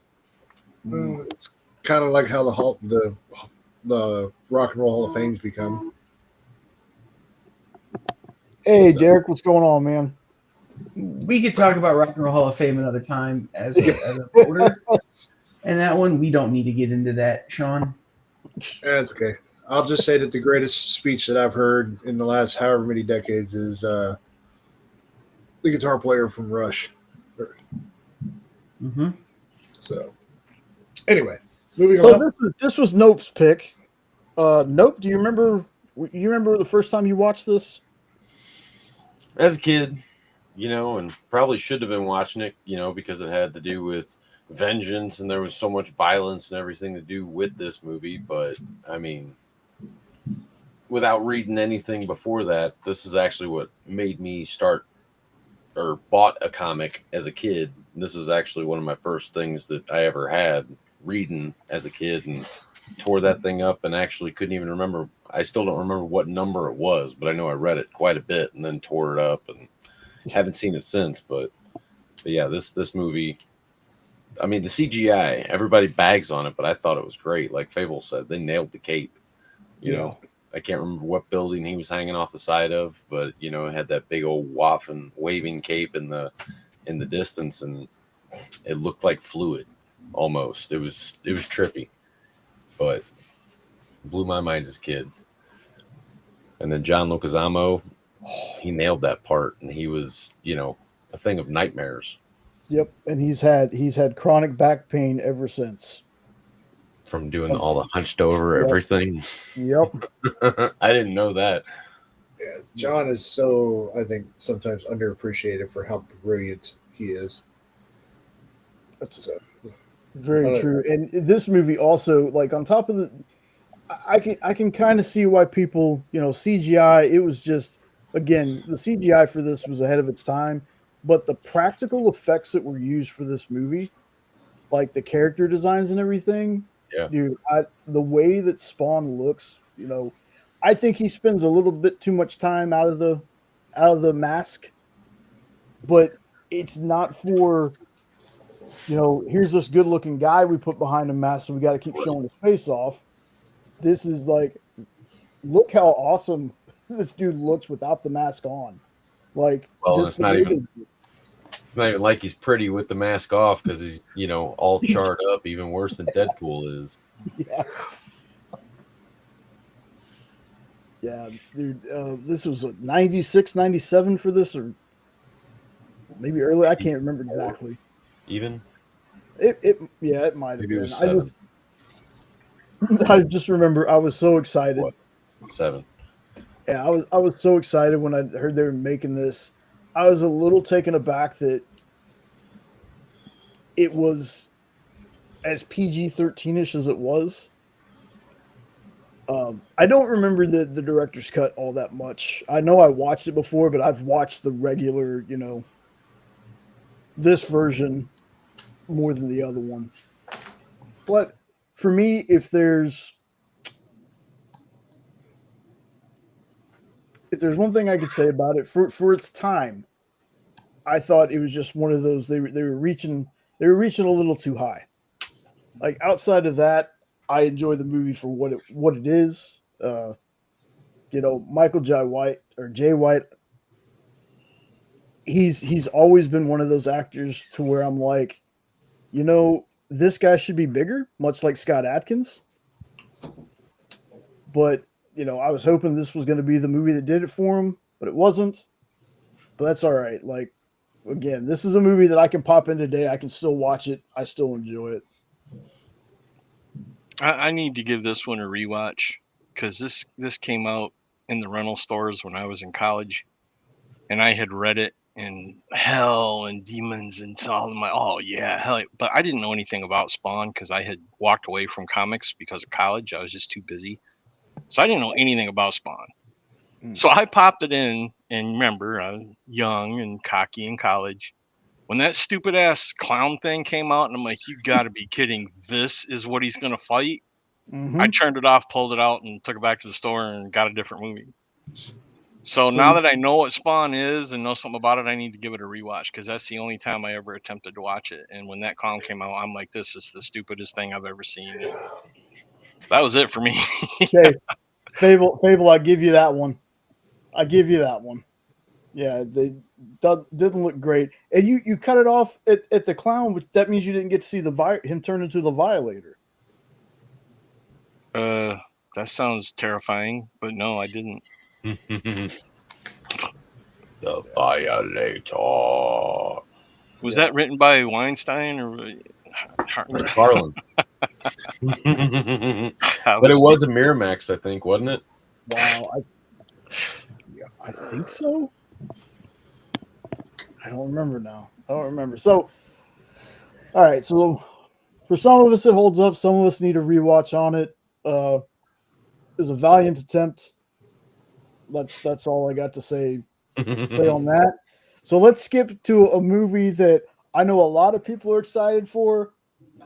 This was one of my picks. I had to pick it. Howard the Duck. Yes, this one still holds up for me. I love this movie. I love the end. I love Leah Thompson. Like, Jay's just going with the pervy takes tonight, I think. yeah, that's true. Did you like the part in Back to the Future where Marty McFly almost hooks up with his own mom? No, but I like the video somebody did on it where Marty tries to stop himself, and then it ends up. You had a three-way with your mother? Yeah. I just wanted to know where you draw the line. Is all I'm asking. Wow. No, my mom, I don't care. I got a dip here in just a second, but I will say this. The last time I saw this movie, I thought this was the dumbest movie I'd ever seen. I've seen a lot of really dumb movies since then. So this has definitely moved up the list in terms of I think it probably holds up now. 18-year-old Kyle watching this movie going, this is so stupid, is a very different than 40-year-old Kyle watching it going, you know what? The 80s were fun. Like there's that level of as you mature, you demature. Mm-hmm. Right? You take everything so serious. And so I think that's the problem I have with this movie, right? Like last time I watched it was at an age where you could have showed me Citizen Kane and going, that movie's dumb. Yeah. Why are we not watching, Die Hard or whatever, Yeah. So, I don't know. This is a hard one for me. But I want you guys to discuss one that I was thinking that I remember vividly influencing my high school years after I leave. Mm-hmm. Does Sin City hold up? Oh. That's a good See you guys tomorrow. All right, man. Take care. I love this movie. I adore this movie. I got my daughter hooked on this movie, so I did my job as a parent. Yes. Everyone in this house loves this movie. And the stupid song, Howard the Duck. If it ain't funk, you don't feel it. Oh my God. I love this movie. And then where else in the world do you see feathered boobs? And not only feathered boobs, but D-cupped. I mean, what the hell was that? What's up, Steve? That was hilarious. But I've always had a question. I have all of Howard's comics. I have the book. I have a cell from the movie in a frame that's signed by the cast. What the hell does trapped in a world he never Thank made you, Ed. means? That's I have exactly what I never was been going able to say. figure out that effing sentence. What the hell does that mean? I That was he never literally gonna ask went to, you. never heard of, but never made? What the hell does that mean? I was gonna ask you that, dude. That was my only problem I've ever had with this and the comics.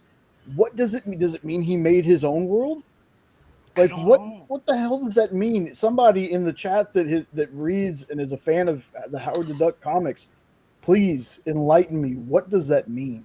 I'm a huge fan of the comics. I have them all. I've read them 100 times, and I still don't know what the hell that means. I don't know. I always thought it was a typo or something. I'm like, what does that sentence mean? Did he make his previous world? That's what I'm saying. Yeah, Phable. Yeah. He is the all feather. Oh God, The all feather. Give me that key was code, actually Howard. very good. Nope, I like that. That was good. The all feather. But yeah, Howard rules. He always will. Yeah, I love this movie. I watched it maybe a month and a half ago, and I was like, "Yep, I still love this movie." Tim Robbins, dude. You know, I'm glad that a lot of people hate it though, because I got that film cell in the frame signed with cert for like $10 at a flea market because no one likes Howard the Duck. See, I'm like, thank you. No, I'll Yeah. take it all day long.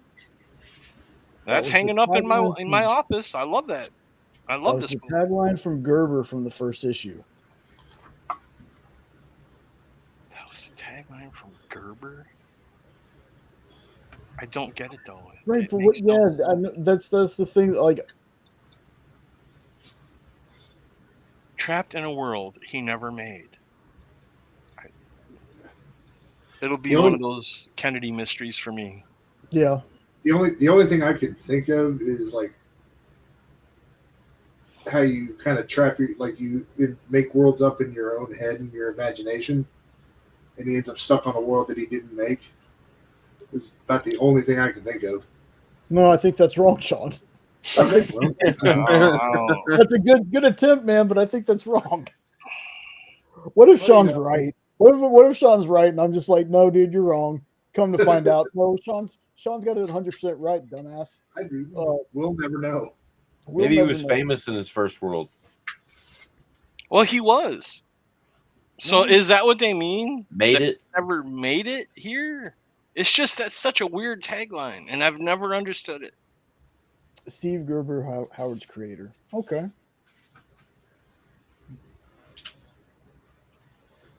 I think Yeah, I the think Howard some of them comics pretty are good. great. Yeah, Yes, I haven't read a yeah. whole ton of them, but I thought they were good. They're a lot of fun. Some of them, especially the older ones, are very adultish, so they're not for kids. But yeah, they're excellent. Like I said, I have them all. I wouldn't have got them all if they weren't a good read. I love them. I still read them when I can. The black and white ones, but Sean and I believe, and Sean, Howard the Duck had the first Kiss appearance in comics, the band Kiss, which I love Kiss too. Sean, I feel like before this list, you and I talked about this movie. Howard the Duck. Oh yeah, we've loved this movie for years because we love walking around going, nobody messes with the master of quack fu. Use the seatbelt, Howard. And I know it's taboo to mention him, but the dude from Ferris Bueller that played the scientist and that Jeffrey knocked Jones. it out of the he knocked it out of the park. He was great in that movie. Yeah, Especially when he whole was turning diner. the whole dining room. Yeah, the whole diner scene. That's what I was just gonna say. That's beautiful. It's hilarious. It is. And then when that horribly made alien comes out at the end, looks like a giant cartoon. I love it. I absolutely love it. Yes, Phable, you're absolutely right. There is a scene in Endgame, but it's Yeah, a he's blink in and you it. miss it scene. Yep. He's in Endgame, Yes, he is. and he part of What If because him and Darcy have Birdie. Mm-hmm. But no, like there was somebody asking me about a Howard the Duck movie, and I was like, they were supposed to be Hulu was supposed to have a bunch of stuff before that whole acquisition happened with Disney Plus and everything. they were supposed to be a Robbie Reyes Ghost Rider. They were supposed to be a Howard the Duck show to go along with that MODOK show they had on there and the Hit Monkey show that was on there. And then all the things happened with that, so all that stuff got scrapped. Dude, I think Seth Green as Howard the Duck and looking more like, because obviously it's CGI, so naturally they make him look more like the comic counterpart. I would love to have another Howard the Duck movie, like or a series. I'd like yeah, it as a or a series. series. I think it would be. But make better it as a series. make it an R series, an adult Right. series like Howard's books are. Don't TVMA. kiddify it. Yeah. Yeah. 100%. It would be so much fun. How about you, Nope? I know this one's well, a lot of these are before your Before time. my but- time. Shut up, Nope. It's not that funny. Hey, it's still funny to me. No, I actually, you watched it about 6 weeks ago. It was same for me, but it was for the first time for me. Oh wow. I'd never actually had a chance to watch it. How did you have a chance to watch it? I think you let me borrow a copy or something. Oh sent it yeah, in the I mail. got him. I had to get him. When he said he hadn't seen it, I'm like, boom, you're seeing it, buddy. It's a great movie. You gotta watch it, even if you hate it. You gotta watch it. Yeah, and I enjoyed it. I kind of Yeah. thought you would because we're both stupid that way. I Yeah, figured the you humor, would. the humor was Yeah. right there, and I laughed at all the jokes. That's why he's my boy right there. Don't you I call can me watch daddy. cheesy movies and still enjoy it Yeah. because there's still something to laugh at, regardless. And there's some great one-liners in there. I mean, Well, and it wasn't terrible, honestly. Like I say that about cheesy movies, but this isn't really fall in that category. This is good in its own vein. it kind of jumps the shark when the alien shows up, and it looks like a cartoon coming at you. But I can Sure. still love it for what it was, and I love this movie. Felt like a claymation Rancor. Yeah, it felt didn't feel like something for Mystery Science Theater by any means. But If it ain't funk, you don't feel it. And I'm gonna have that in my head all night long. Oh, I'm gonna watch that scene when we're done. I'm gonna watch a certain scene when we're done. Quack, quack, quack. Oh, Howie. And his little feather goes doing.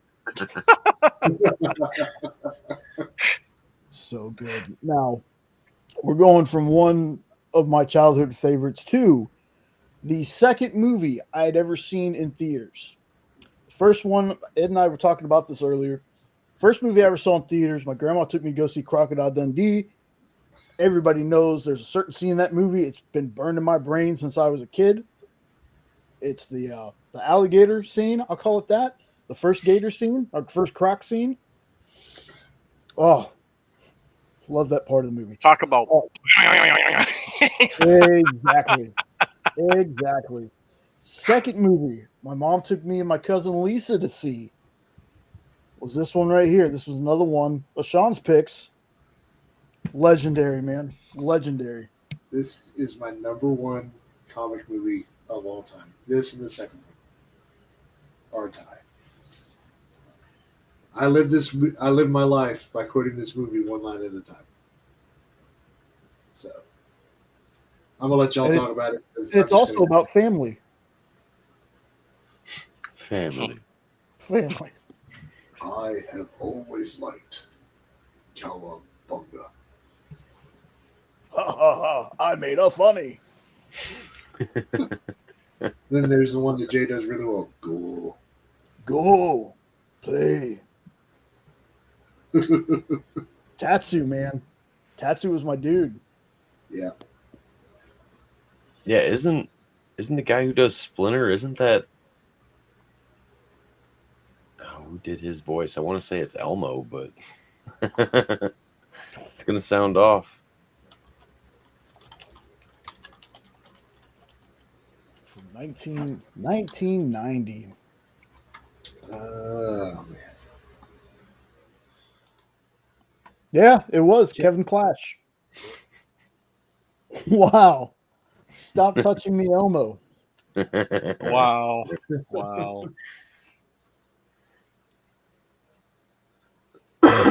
Ain't that a Yeah, trip? Jim Henson, dude. I was very young when he passed. My goodness, I don't think I've always been a freaking blubber baby, always. Yeah. But man, I was out of it. I was out of it when Jim Henson passed, man. I loved Jim Henson stuff. Yeah, I mean, I can't think of much in this movie that I didn't like. I mean, even casting wise, I love the guy that they had play Casey Jones. Oh yeah. Big fan of it. Like, Yep, Jose Canseco Bat, tell me, you didn't pay money for this.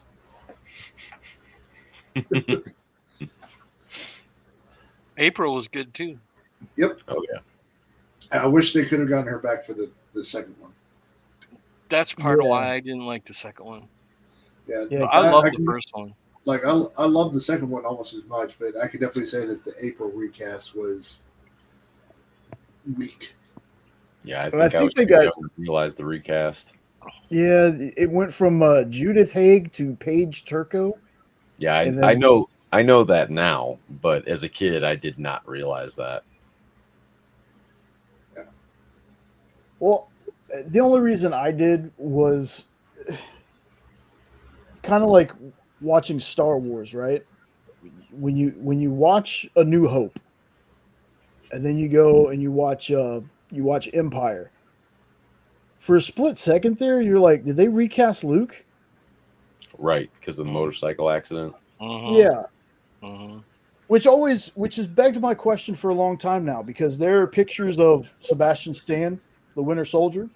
People are like, you can't tell me that he doesn't look exactly like young Mark Hamill. And I'm thinking to myself, but what if Mark was never in the accident? Would he still look like him? Very, very That's true. true. I don't know. You want to smash his face and see if they still match? No, that's a beautiful man. I'm not messing with his face. Dude, you got a metal arm? That is so cool.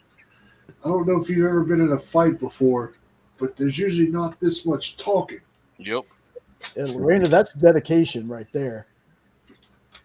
She was sick and still went and saw Turtles. Yeah. So you weren't even born for the SNL Muppets? That must be towards Note, because I was born in Probably not. '82. Yep, 88. I don't even. Yeah. So I was like, born in I didn't '83, even but I see don't this ever in remember theater. that being on there. Huh. Yeah. I, This was I definitely don't a late remember watch for me. Saturday Night Live having the Muppets. I don't remember that at all. And Ed would know. Yeah, I don't remember that one. That feels like another old joke, but Really? It went right over my head. Thanks for pointing that out, Jay. I had no clue. I'm here to help, Ed. Yeah, look, I will say this. First two, really, really love. I love the opening of two a lot. Yeah. Like a whole Mall. lot. Yeah. Yeah. Remind yeah. me. The What part happened? where he's the little wobble one, that's my favorite part ever. Yeah. Ah! Combat cold cuts. Oh god. And for the third one, Oh. That one's not that bad, honestly. I actually like that one as an adult. I prefer the third one over the second one. Because Yeah, just guys, You just do didn't like you see on TV. Oh. okay. no, the second one didn't have Casey Jones in it. The third one kind of had Casey Jones, but he was more just a different character in the past. And then he was in the little parts whenever they did the little flashbacks into the time, but wasn't true. No, he was in the third one, because he's I the know, one who, but not really there though. yeah. No, you're right. So Am I allowed to bring up the remakes? Yeah. they weren't bad. I loved those. I thought they were Yeah. great. Yeah, So I did didn't I. hate him at all. We made the mistake though of I loved Krang in the second one. the three of us, Like, Sean, Jen, and I, went to go see a Saw the double second one. feature. We went and saw Guardians of the Galaxy first, and then later that night we went and saw the first TMNT. We should have reversed it because We Guardians should have reversed blew it TMNT out because of the water. Guardians was so damn good that while the Turtles movie was still good, we were still amped up from watching Guardians. Yeah. I don't know, but you floored me when you told me that Reacher was a turtle. I'm like, Mhm. what? He was Raph. Yeah, Because I had watched them, but I'm like, really? What? he Yep. was Raph, and And he apparently was they had a Raph. terrible time. And Yep. was he the he was the body double for it, or he actually did the voice for Raph? He voiced Raphael. Both. he? That's what they did It in was that both? one. Okay. Okay. Yeah, that's what they did in that one. The motion capture folks Yeah. were also the ones voicing. Yeah, Oh, my okay. favorite voice actor out of all the people that they went with for that one was the guy that they picked for Mikey, the kid from Shameless, Yeah. the guy that plays Mickey in Shameless. He was Yep. perfect, Mikey. And Perfect. Brian in Final Destination 2, kid who gets blown up at the barbecue pit. Oh yeah. I forgot he was in that. I'm super corny because my favorite scene from the Turtles remake is the elevator rap scene. Yeah, because it was Yep, Go Ninja, MC Go Ninja, Mikey. Go. Go Ninja, Yeah. go Ninja. My favorite part was Megan Fox. Oh sure. Yeah. I don't think I've ever seen her in anything I didn't like. Yeah, she's one of those actresses that gets a bad rap, and most of the time I'm like, why? Well, the rumor has it that she's like super bitchy, like that one chick was from 90210. But her movies have all been solid. Jennifer's Body is a great movie, and it's very underrated in the horror genre. It's a good movie. Yeah. I wasn't a fan of that one. Jennifer's Body? Yeah, I don't remember. I might have seen it in the drive-in. Might not have been able to see it that great. Oh, okay. Mm-hmm. Helps if you're looking at the screen. Wow. See, that was my one story that I couldn't share here too. Is very related to that. Yeah. Yeah. Oh God. We'll talk about that one in the back. Well, that's why I said we ain't talking about that one here. It's Let's Michael change Bay's it then. Did you know that Kevin Eastman is actually in this first one? One of the Is he? co-creators. Uh-huh. Yep, he's a trash man Uh-huh. in the very Oh yeah. in the opening credits. Each one of the bodysuit guys has a cameo in the movie. Mikey's the later ones? is the pizza delivery guy, Uh-huh. not Oh. the voice, the person in the bodysuit. Okay. Huh. Yeah, That's crazy. yeah, all of them have a cameo in the movie. Raph, I want to say, is walking somebody into a building.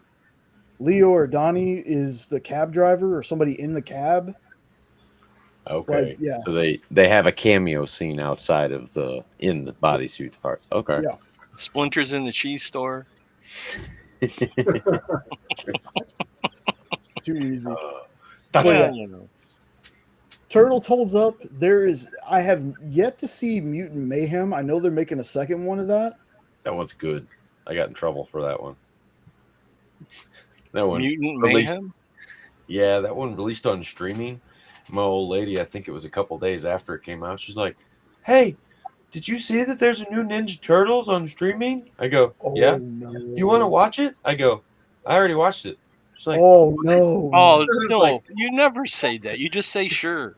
I said, Come on, "Turtle brother." time waits for no one." God.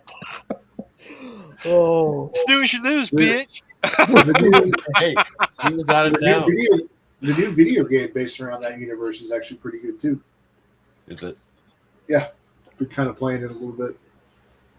The TMNT cartoon has one of the most addicted intro Don't even songs do it. too. Don't I even love that do it. song. Teenage Mutant Ninja Turtles, Teenage Mutant Ninja Turtles, Heroes in a Half Shell, Turtle Power. Come on, Nope, sing it with me, brother. TURTLE power. I don't want to get it stuck in my head again. You did this to me the other day. I sent him a clip of that the other day because he said it gets stuck in his head, and he did. I didn't see it; it didn't come through. I'm like, yeah, whatever. I ain't No, buying it really did. it. Like, I ain't buying it. Someone Whatever. was sparing me. It's like, did you send that in the group chat? Because I could have sworn I got that from you. Yeah, I think I did. I think I Okay. did put it in the group chat. Because Maybe that's why I I didn't sure enough get it. did watch it. You're in the group. What do you mean? Yeah, but if it was an audio clip, I didn't open it or see it for that matter. I think it was a video. I think it was the actual video Bless. of the opening of the cartoon. Who sneezed? Bless you, Yeah, whoever it bless was. you. I can definitely say I remember this movie because I went and saw it with some of my cousins. And we were front row, and basically I had to bend my head back so much. I ended up we were out of the end cap. I basically laid on the floor and watched the movie that way That's because awesome. it was easier for me to see that way. Very addicting Nintendo game too. Which I one? still have nightmares about the Definitely- underwater part. Oh yeah, where you got to swim and The Yeah. first one. I still haven't beat the first one. really. Nope, still never beat the first one. We beat Wow. the I can get arcade to- together. Yeah, You the and I arcade beat it. game. Yeah, the arcade game I've done. Never beat the first one. I've beaten the third one.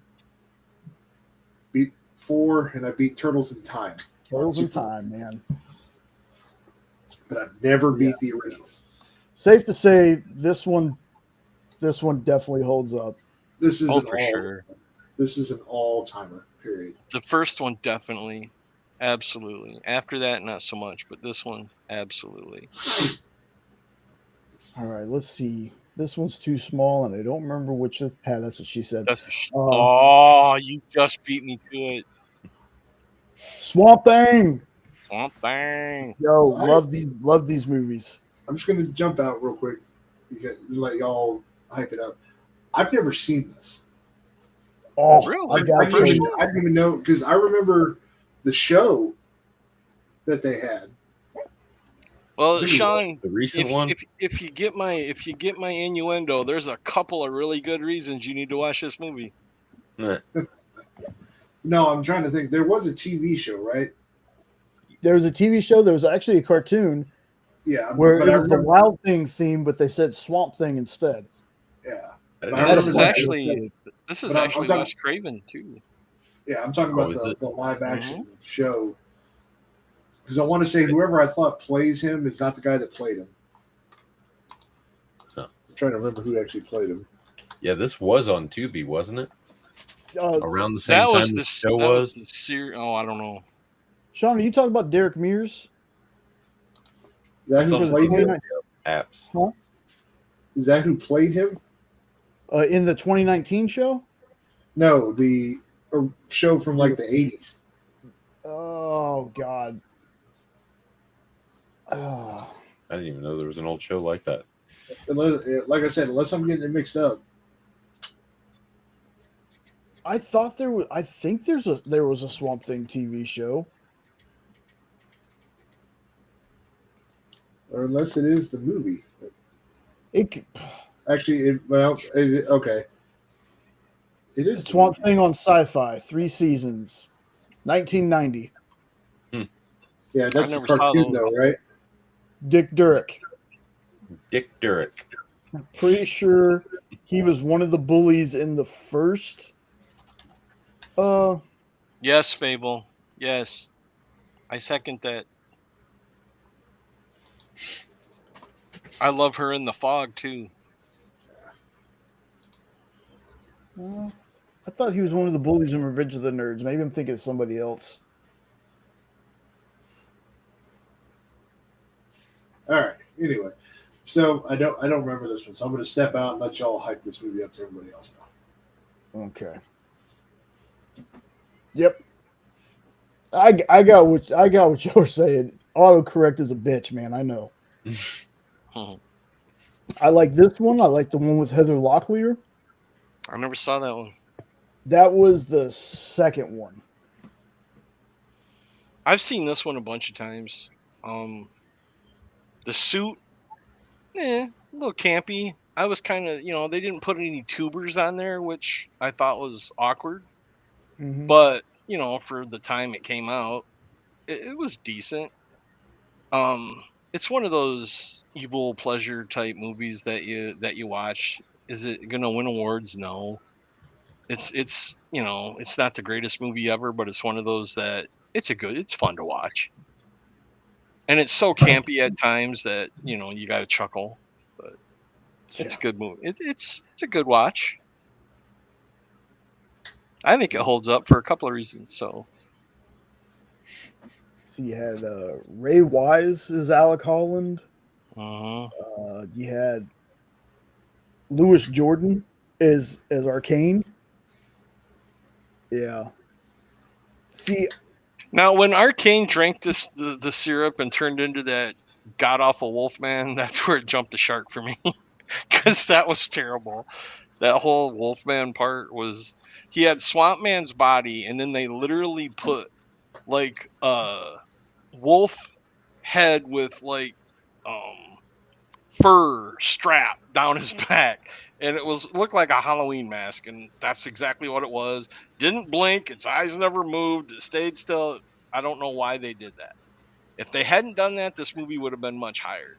But when he turned into the wolf thing, that's still hard to take. But it's funny. Maybe you just needed to be higher. Yeah, a lot higher. that's true. See, the second one, well, pull up a. No, Google the Swamp Thing wolf guy and take a look. It's so hilariously awful. I mean, it's literally a Halloween mask with one stripe of fur that flops around on his back when he runs. Let's see if it'll. Come on. I got too many things open. Hold on. That's what she said. Yeah, that is what she said. Okay, let me see. Go back to this one. Whoa. Because I want to show you. Hi, fellas. Yeah. We were all big for a second. That's the second. Okay, one. now that's a much better suit. See, Yes. that's the one I remember. I don't remember this one. When did this come out? Was this Swamp Thing 2? Yeah, 89, Return to Swamp Thing. Is that the same dude? Because the face looks the same, and I know that sounds dumb. But... No, I believe so. I think Dick is it Durock or Durock? I don't know, but I think he played. I think Swamp it's Thing Durock. Dirk. Okay. Yeah, pretty sure he played. I think he played Swamp Thing in both the movies. Yeah, he did. Yep. I only owned like 4 Swamp Thing comics when I was a kid, and it was because we found them at a yard sale or something for like a penny, and Mom got them for me. And I don't know enough about the series, but I know it like captured my imagination because in this run, thankfully they were in a row, and I no longer have them. I can't find them. But he had to go down to hell and fight for the soul of the woman he loved, and that just like, whoa, this is deep. But I could never find the rest of the run, and I don't remember what issues they were to try to re-find them. But if anybody knows what I'm talking about, I'd love to know what those are. And if there's a trade that have them in it. 'Cause I'd love to reread those. So I read the crap out of those. That story just was like cool as heck, and I never got to see how it ended. Yeah, I haven't read a ton of Swamp Thing. I have Swamp Thing Green Hell, which to me is what got me to want to watch the Swamp Thing 2019 TV series over again because it's close to that. And then we also have a DC annual that's a Swamp Thing annual, like a Swamp Thing special. But I hadn't read a ton of Swamp Thing. I just enjoyed the hell out of the movies and the TV shows and the cartoons when I was a kid. I had a bunch of these toys. Like they had one where he turned into like a cactus or something. All kinds of craziness. But yeah, this movie, it does still hold up for me. It does. But basically the TV show from 2019 kind of puts it to shame a little bit. But again, though, that's because it's 2019 versus 82 and 89. But I hope I get to finish that someday. I really got addicted to those first 3, and then it left Tubi or whatever it was that you had me watching it on. I was like, well, it figures. Then he's been talking about it forever, and I finally decided to watch it, and they take it off. I wish that it would end up on Max like all the other DC shows did. All the other DC Universe shows ended up on Max, but for some reason that one didn't. I got to figure out a way to watch Sandman season 2 also. So I don't have Netflix anymore. Yep. Just use my account. Well, Final season. It won't let you. That's why I Yeah, canceled I forgot mine, about because that. my daughter couldn't use it. It's like, I'm not going to just pay for it for me. There's enough crap I can watch without paying for it. Yeah, that's true. So yeah, so here's this one. Like, nope. You got any thoughts on Swamp Thing at all? Is it anything that you saw? No, I didn't actually see the movie. I seen that it was available to watch, but never actually watched it. Because it was, I think I started to watch it, but If you can, you want to watch the extended director's cut. Don't just watch that the was plain that was one. available. Yeah. But The 'cause I plain one just is got okay done too, watching but they cut a lot out. Yeah. Yeah, I just got done watching the series, so I started wanting to watch this, and I go, you know what? This just doesn't have the same feel, so I'll watch this another time. Well, yeah, it's 40 years ago. That's understandable. Just shoot me. Well, it just, you gotta get into a different mindset and then come back to it later, kind of thing. True. 'Cause otherwise, you're What gonna be could have been at with it. that damn series, man? What could have been with that series? That makes me so mad about that. Right. I'm the But same way with the Constantine show. oh yeah, the Yeah, I concept. didn't get to finish that one. So, Is that one on Max? yes, I think so. Is it? If it's not there, it might be on Netflix because a lot of the Arrowverse is still on Netflix. Yeah, because that one 'cause- was a channel 11 down here. Yeah, Something like that. CW. Yeah, it was channel 11 here too. Yeah, because it was weird because so Supergirl at first was on for us NBC, Yep. I think, right? Mhm. Yeah. I could have sworn that Constantine wasn't on the CW at first. I Or think they started. CBS, maybe.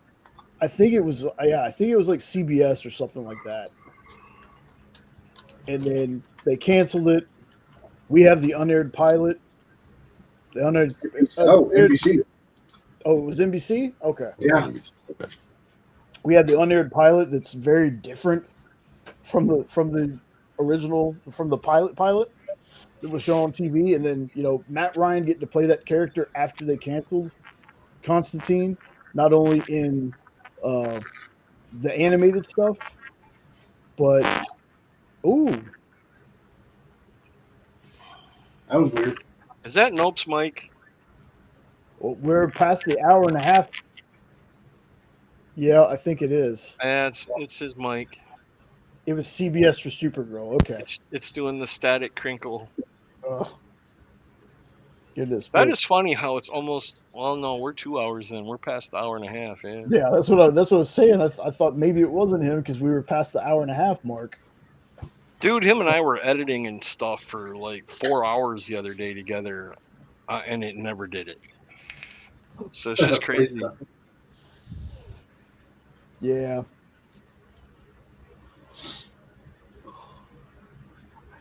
He'll be back, but yeah, and then not only doing the cartoons, but then they had him reprise the role in Legends of Tomorrow because I think he was in the last couple seasons of that show. So Constantine was Fox initially?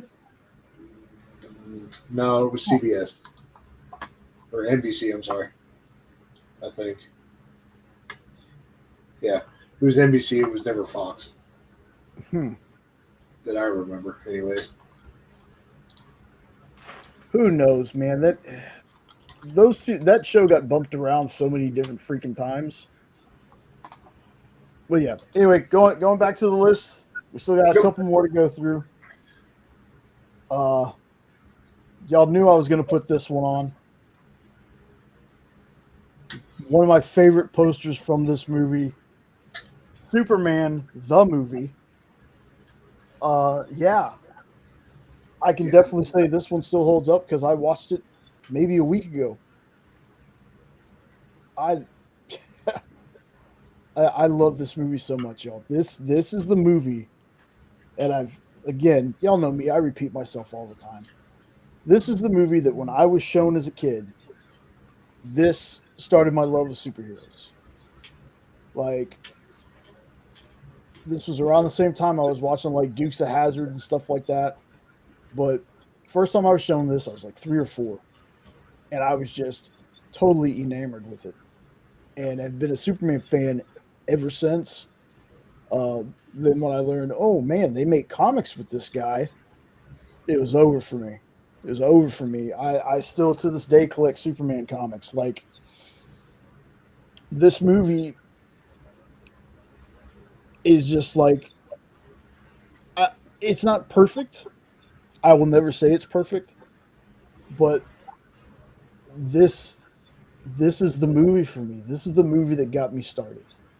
Uh, Christopher Reeve as Superman. Just I was used to seeing, or I've gotten used to seeing like different people portray the character, and watching the Christopher Reeve one got me into watching the George Reeves one. It's all good, TJ, man. The shows go on freaking like it's hard to keep up with them. Um, but it got me to watch the George Reeves one, and I really enjoyed that one too. Uh, so much so that I've put the two of them in their own category when I talk about my favorite Superman and Clark Kent. They get their own category. There's nobody going to top those two to me. I have a list of my favorite of the 2000 Superman. Tyler Hoechlin sits atop that list for now. Might change, might not. We'll see. 3 more days. Had to throw that in there because I'm just so excited. The one thing that always got me about this movie that I wasn't the biggest fan of was near the end. So he's got to chase down the missiles. He's got to stop those. Blah blah blah. And Lois dies, and he turns back time. That's the one thing about the movie that I was like, apparently there was a thing about they shot 1 and 2 kind of back to back or something, and 1 was originally supposed to end a different way. I kind of wish we could have seen what the other way was, but I mean, outside of that, I love this movie. It does. This is my most watched of all the Superman stuff. This is the thing I watch the most. Is Superman. I can pop this. I can pop pretty much any of them in, but this is the one where it's like, hey man, which one do you want to watch? It's always going to be this one. From the opening to where it's a child kind of reading you the bio pretty much of who Superman is, to some of the things that gets said in the movie, the wholesomeness of Clark, the one of my favorite scenes in the first one is when he's talking to Perry White about sending part of his check to this address, and Lois says something along the lines of, let me guess, it's going to your silver-haired mom or something like that, white-haired or something like that. And then he goes, no, actually she's silver-haired. And she's like, you're serious? It's not going to a bookie, it's going to your mom? Or when they get, they're almost robbed in the alley, and the guy shoots. You see Clark do this number and acts like he faints, and right when Lois walks away, he opens his hand, he's holding the bullet, catches it, and then throws it. Those are some of my favorite parts of that movie. So, Sorry. Yeah. Go ahead, somebody else. Take it up. Well, this is the first superhero movie I can ever remember watching with my family. We used to watch them all the time, especially since 2, 3, and 4 were coming out into the 80s. I will still always say that 2 to me is the best one. But this one was great. And then same thing for you because you used to get Nick at Night, so I could watch the George Reeves show and see that. So See, that makes me love both you guys. Right there, man. You know George Reeves. Love you both. Love you too, brother. It's well, and the one thing I've always said about George Reeves is that show and his portrayal were perfect for the time period that the show took place in. Uh-huh. You couldn't. I don't think you could tell that Superman story today, and people enjoy it as much. By all, I mean, yes, he did some very super things, but for the most part, that was a very grounded show.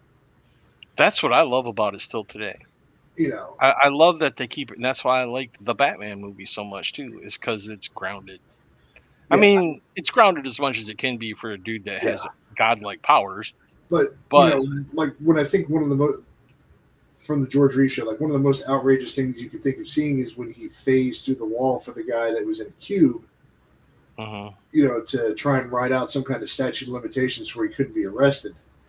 And him learning how to do his molecules to go in through the wall. Like that was one of the more, fantastical things that he did other than the flying. But for the most part, they kept it very grounded with what they did with him. And then whereas the Christopher Reeve stuff, like the thing says, he made you believe that a man could fly, and they made him the big, fantastical, powerful character that he actually is. So it's two completely different portrayals of Superman. But they fit for what, especially Christopher set the bar for what Superman's supposed to be going forward and stuff like kind of like how Batman '89 kind of started that thing with that character. So but yeah, I'm glad you brought up the flying aspect where it says you believe a man can fly, because that's, if I had to pick one moment that gives me chills every time I see it, it's right when he basically becomes Superman and he flies out of the fortress. And there's that shot where he banks off. And my little kid brain was like, couldn't understand how they pulled that off. Like that just, it looked so real to me as a kid. Him flying out. Like it just looked so real to me. That's the one where he flies out, then he's almost kind of in space and he turns and smiles at the camera. No, it's right when he flies for the first time out of there, he does this like bank where he like banks himself. He turns and he goes out. Like there's just something about the way it was shot, the way the whole shot was. This is like near the beginning of the movie. Like we just first see him in the Superman suit and he's leaving the fortress. Like one of the most iconic freaking shots ever. It was the kiss at the end to make. Okay, yeah, I can see that one too. I know. Then also in 2 though, you get to meet, General Zod, Terrence Stamp, who just crushed it, and later on in Smallville was the voice of Jor-El. Oh. So yeah. The more you know. The more you know.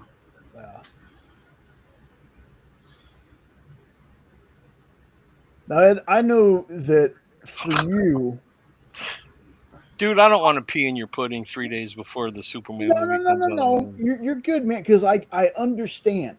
I understand going from George Reeves' portrayal of Clark, because I have to agree with you. Now, you remember again, this was the first time I met. I know. Clark. I get that. But I understand where you're coming from when you feel like his Clark was a little too klutzy compared to George Reeves' Clark. That's 100% fact. 100%. So I'm with you on that. I'm with you on that. I still think Tyler did. Are you sure you're okay with me talking about this movie? Yeah. I want to hear your opinion, man.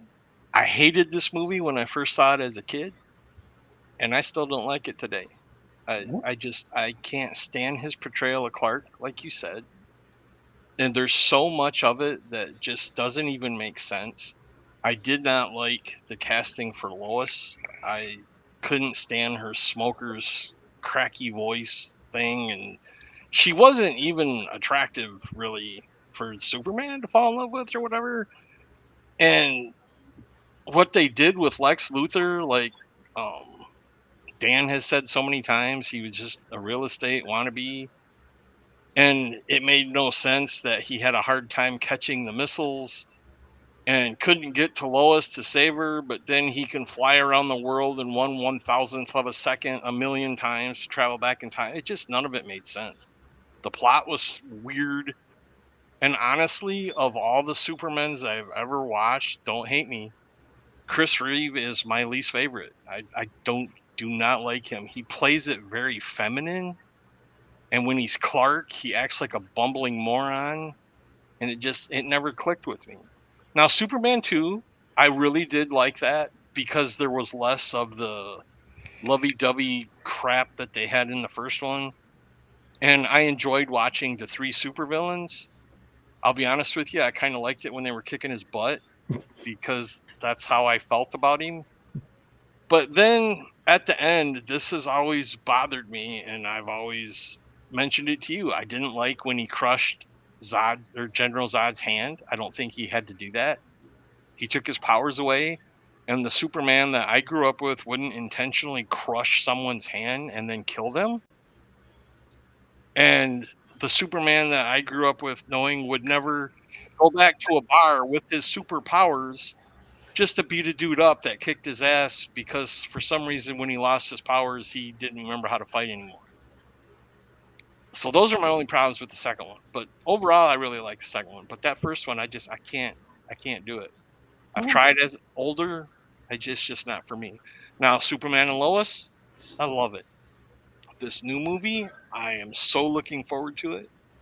George Reeves, I can still watch it every single day if it was on every single day, the colored season. Yeah. But yeah, it just didn't click with me. Even as a kid, I remember coming home saying that movie sucked. And my mom was like, "What? I thought you." It sucked. It was terrible. But Hey, I was. man, it's fair. It's fair. I like the second one though. I really do. Third and fourth, no. Oh God, no. But the second one, yeah, the second one's a solid movie. And I can remember. I don't remember as a kid that them starting it with those three being put in the Phantom Zone. Because when I saw the second one, I'm like, this is cool. But it seems like when I rewatched it the last time that the first one kind of started with them getting tried and put in the Phantom Zone. Is that right? Or am I getting movies? No, you're right. I didn't remember that when I saw Superman 2 as a kid. I'm like, I didn't hear about these guys. And then when I rewatched Superman, I was like, I don't remember that being in there. But I was a kid. What do I know? I think I was like 6 or 7 when it came out. Yeah. So, Yeah. not to pee in your pudding. Hey, man, if I didn't want your opinion, I wouldn't have asked you for it. That's why I asked first. Yeah. No. No, we've had this talk. Jay and I have talked before about this. That's why Hey. I asked him if he was sure he wanted me to say anything. TJ, the way I see it, I have made Ed a fan of a newer Superman. Yes, you did. So that's a win for me. That is a win in my book. I've gotten quite a few people to watch Superman and Lois, and they really enjoy it. To me, that's like literally all I could ask for. And George Reeves, forgive me, but Tyler Hoechlin is the best Clark Kent ever. Oh, he's I so good. I never thought I would say that, so I'm sorry, George, but I still love you, brother. I'm sure he would understand. I'm sure he would understand because. But it's really an unfair comparison because Hoechlin had kids and was a family man. That's true. But I just loved watching him. He wasn't a bumbling idiot again, finally. Yeah. And to see him finally have some nads without his powers. When he Yes. beats the hell out of Lex with no powers, I'm like, there you go. Yep. Just because you don't have powers don't mean you wouldn't know how to fight. And you had muscles, so you'd still be human strong. That has always been my thing. And you know, people say Tyler's a small guy. It's like, no, y'all, No, he's he might be not. a small on the smaller side. That dude is jacked. Like he is ripped. He's That small dude- compared to He was, a Cap. baseball, yeah, but- he was almost a pro baseball player. Yeah. Yeah. Yeah. So that was one of my favorite things about that show because the thing that always I love Smallville.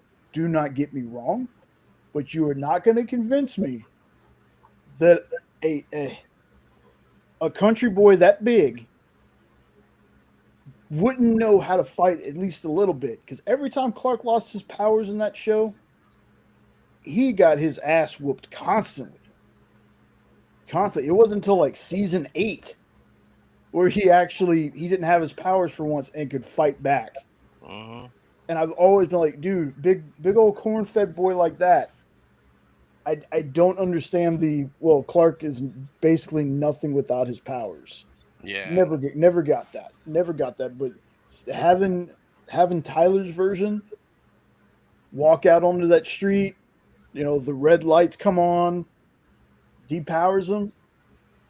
Oh man, he held his own. He whooped that he ass, beats the dude. crap out of me, Yeah. man. And my second favorite scene, as we've talked about before too, is when he walks into the diner after the guy pointed a gun at Lois. Yep. Oh, and when Lois says, "I handled it. This isn't a job for Superman," he goes, "He's not going." Oh, Yeah. that was just poetry. I loved that. He So was going as a pissed off dad and husband, and he was going to make it known, you don't mess with my family. And I love that. That really resonated with me. I love that. Yep. And I've told people before, I was like, you know, Tom Welling did not actually become Superman. That shows his journey to Superman. So for me, it's unfair to add him to my list of favorite Supermen. He's one of my favorite Clarks. Don't get me wrong. He's so good. My Now, favorite which one is that?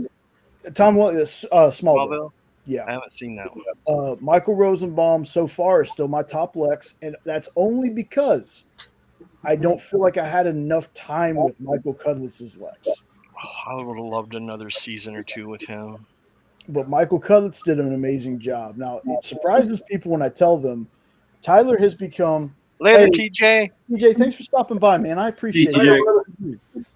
I really do. Thank you so much, man. Have a great night. Tyler has just become my favorite, you know, live action portrayal of Clark and Superman. You know, my list is basically Tyler, Henry, Brandon, and you know, then we get to the Superboys, and the Superboys kind of have, you know, Superboys are kind of their own thing too. Those shows weren't great, but I loved them. Wow, so even you put Chris way down on the list? Chris, yeah.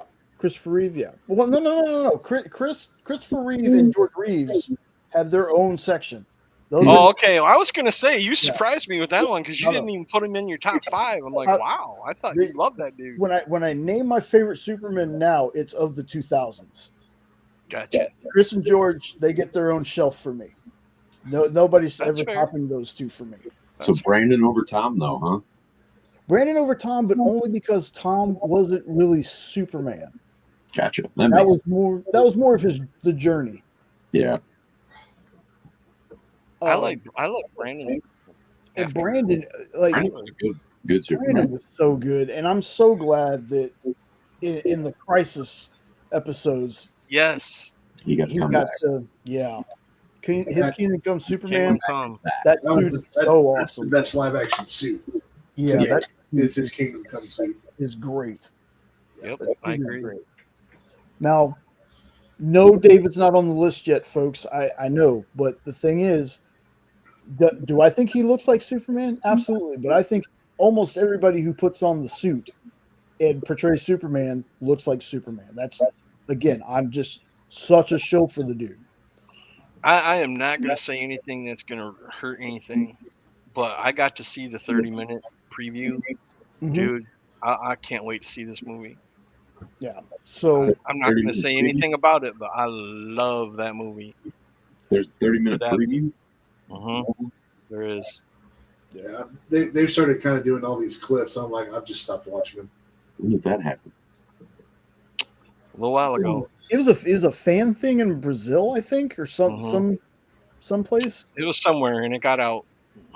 Yeah. And I think you're going to, that's why I keep saying you're going to love it, Jay. You're I'm going to love it. gonna wait. Put your worries away. Trust me, you're going to love it. Until I see it before I put David on the list anywhere. Like, don't get me wrong. For me, he would be a little more perfect if it wasn't for the suit. Again, the suit don't make Superman for me, though. The suit does not make Superman for me. You know, I've actually kind of fallen in love with that suit. Oh man, I don't like the new 52 suit is the thing. There's I don't know what new 52 is, but the new 52 suit is basically when the first time they got rid of the trunks and they added this high collar thing. I'm not a fan of the collar being up there. I'm not a fan of the collar either. And Jay and I had this discussion because the most hilarious thing was I'm like, dude, I freaking love that suit. What is wrong with it? And I sent him a picture. And he's like, dude, that's not the new 52. So I'm like, yes, it is. He goes, no, that's the Rebirth suit. I'm like, yeah, the Rebirth suit takes it back to classic, but still doesn't have the trunks.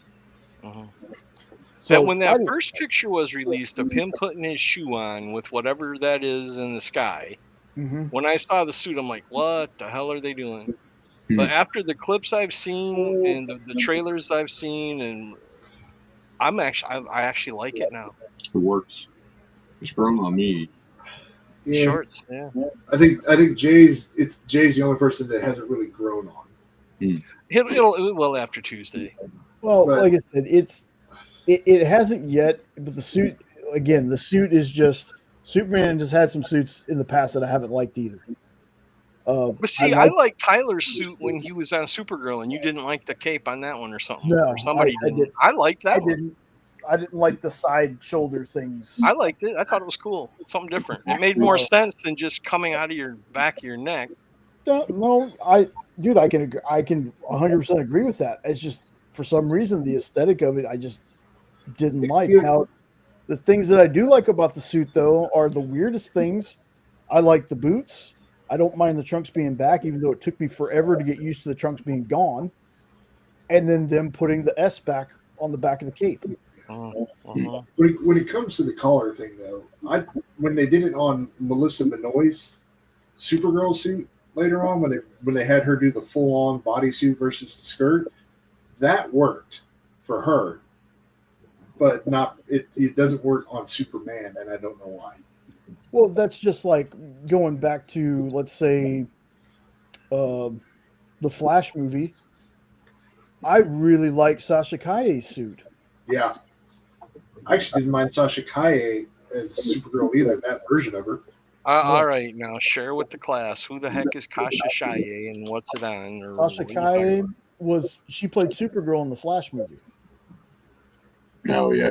In the Flash movie with Jimmy Fallon? Yeah.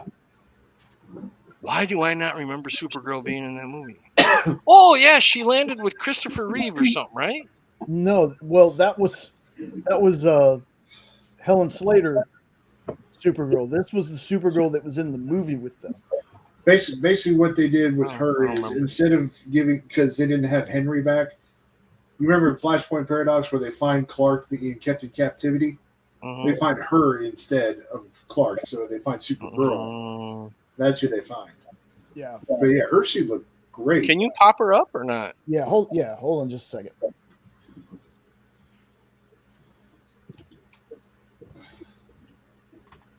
If I can learn how to spell. Hold on. Yeah, can we pause for station identification? Jay, hint. I need to pause for station identification. Okay, folks, we haven't done this before. I'm actually excited to use this for the first time in forever. So We will all be back. I think I still have to drop us all out though, but I'm gonna start playing this. I'm gonna drop us all out. So everyone, stay tuned. We will be back.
Okay. We are. Ooh. Oh, neon green. Sean, all fancy with the neon green. Yeah, that was Did actually. you get a ring and a lantern and not tell us? Crazy part is all I did was put the HC in as the avatar. The green thing it did on its own. Hmm. I'm gonna keep that one for a while. Pretty sharp. Yeah, That's nice. Kind of reminds me of DX. probably means if I were to come back and do the blue one, you'd probably do the blue one. Let me go. Yeah, no, I'm gonna experiment with that. Anyway, Are we live again? Yeah, we are. Yeah. Okay. Well, I'm glad I didn't say what I almost said. we're doing it live. I'm glad I kept my shirt on. Oh yeah. Oh yeah, I've seen her somewhere before. All right, let's see. No idea why, but I really dig that one. Yeah, like I said, for whatever She reason, don't the have a color- cape? She Yeah. has a cape. Oh, what is it, like pinned to her back? Yeah, see, like it's weird because you see how the red is up here that she has, Uh-huh. like leading out the back of it, so you can't really tell where. It almost feels like where the arms are. Right behind that is where the cape's at. Okay. Like I Yeah, the always blue. That's cool. It's green. Okay. let's see. Ba-doom. So here's the blue one. So how'd you do that? All I'm doing is putting the HC as my avatar, and for whatever reason, the background changes to the color of whatever's in the HC. Yeah. Oh, that's right. We have a couple Here. different. Yeah, so I'm sticking with that one for a bit. Anyway, moving right along. Oh, I got a full screen again. I forgot. Hmm. Can't read the chat if I don't full screen. So I did my gushing about Superman. We all gushed over TMNT. That's right. So We this should have next, been keeping score of who liked what and what didn't, and kept score of who got the perfect score if one did or something. Didn't think of that. one of these days we might try something like that. I'm thinking about doing something like that. That'd be fun. More production. Yeah. So this next one is in kind of a little tandem. I think these next two are both Ed. The first one I didn't know about this outside of the two other movies that I've seen, but You know, I was so hyped up to do this movie, but y'all have made me feel so freaking old tonight that I don't even know if I want to talk about this movie. I want you to talk about it. Tales from the Crypt. I love you this don't movie. appreciate the classics. I love this movie. It's got Peter Cushing in it. It's got a very young Joan Collins in it. And I've watched this movie many, many times. It used to be on Saturday mornings, creature feature, double feature, well before the Crypt Keeper that you guys all know. Yeah, I missed this one. Yeah, this came out in '72, and I saw it. Obviously, no, I wasn't an adult then. Thank you, but I obviously saw it when it was being played on television. But when I got old enough to rent it and see the whole thing, it is such a great movie. Do you want me to break it down for you, or just leave it open for discussion? Break All right, it down. so it starts with a group of 5 people being led by a guide through catacombs, and none of them know why they're there. They're like, "Why are we here? How did I get here? What are we doing?" And he leads them to this room and disappears. And they start looking around, and behind them there's a throne that's shaped like a skull.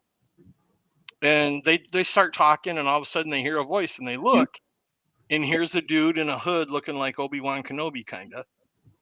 And he's like, "Why are you all here this evening?" And none of them knew. And they're like, "Well, who are you?" And he's like, "I have a purpose, but I'm not ready to share it with you yet." And they're like, "Well, I don't even know why I'm here. I don't know how I got here. I don't know why. How am I here?" And he said, "You've been called here so that I can help you with something." And Joan Collins steps up and says, "What could you possibly do for me? I need to get home." And he's like, "If you weren't here, where would you be?" And she kind of like goes in a trance, and it like fades out, and it shows a Christmas tree, and it's her home. And her husband is wrapping her gift with "I love you so much," double kisses, and putting it under the tree and smoking pipe. And he opens his newspaper, and blood splatters everywhere. She kills her husband. Okay. Lays him out. He's dead. Washes the carpet, tries to get clean. While all this is going on, he had the radio on. Okay. And it comes on the radio that a murderer has escaped from prison. He's dressed as Santa Claus and he's killing people. So she's scrubbing everything and trying to clean up. And she looks out the window. Or no, there's a knock at the door. And she looks out and there's a dude dressed like Santa Claus. So she like locks everything and shuts everything and is in a panic and goes to call the cops. And she's like, oh no, I can't call the cops because of her dead husband. So she throws him downstairs, hoping to make it look like that he, tripped and fell or whatever, and cleans up everything and makes sure everything's locked. And her daughter's like, Mom, when's Santa going to get here? So she just like, later. So she gets all done cleaning up and she's ready to call the cops. And she notices that her daughter's bedroom door is open and the light's on. And she goes, I don't remember her name, but she starts yelling her name. And she's like, I'm right here, Mommy. Look who I found. And she brought Santa in. And Santa grabs her around the throat and starts to kill her. And she fades back to inside of the crypt. And everybody's asking, what happened? And she's like, I don't want to talk about it. I don't want to talk about it. So then the other 4 people all have their turn. The second guy is leaving his wife for a girlfriend. And he's too tired to drive, so he lets her drive. And he falls asleep and has a dream that they get in a horrific car accident and that he's killed, or well, he doesn't know he's dead, and it's 2 years later in his dream, and he goes back to his wife's home and he looks through the window and he sees his wife with another man. And he knocks on the door, and when she opens it, she screams bloody murder and slams the door. So then he goes to his girlfriend, and she's blinded from the car accident, so she can't see him. And when he finally sees himself, he's like a dead corpse with like no eyes and shit. And he screams and he wakes up in the car screaming. And the girlfriend is still driving. And she's like, you okay? He's like, yeah, I just had a bad dream. And as soon as he says that, the dream he just had about them crashing happens and they get in a crash. And boom, he's back in the crypt. So that was the second person. The third person is a rich, snobby dude. And he gets his turn to phase out or whatever. And what was going on there is that he's a rich, snobby guy. And Peter Cushing is his neighbor across the street, who they call him a dustman, but I'm assuming he was like a janitor or something.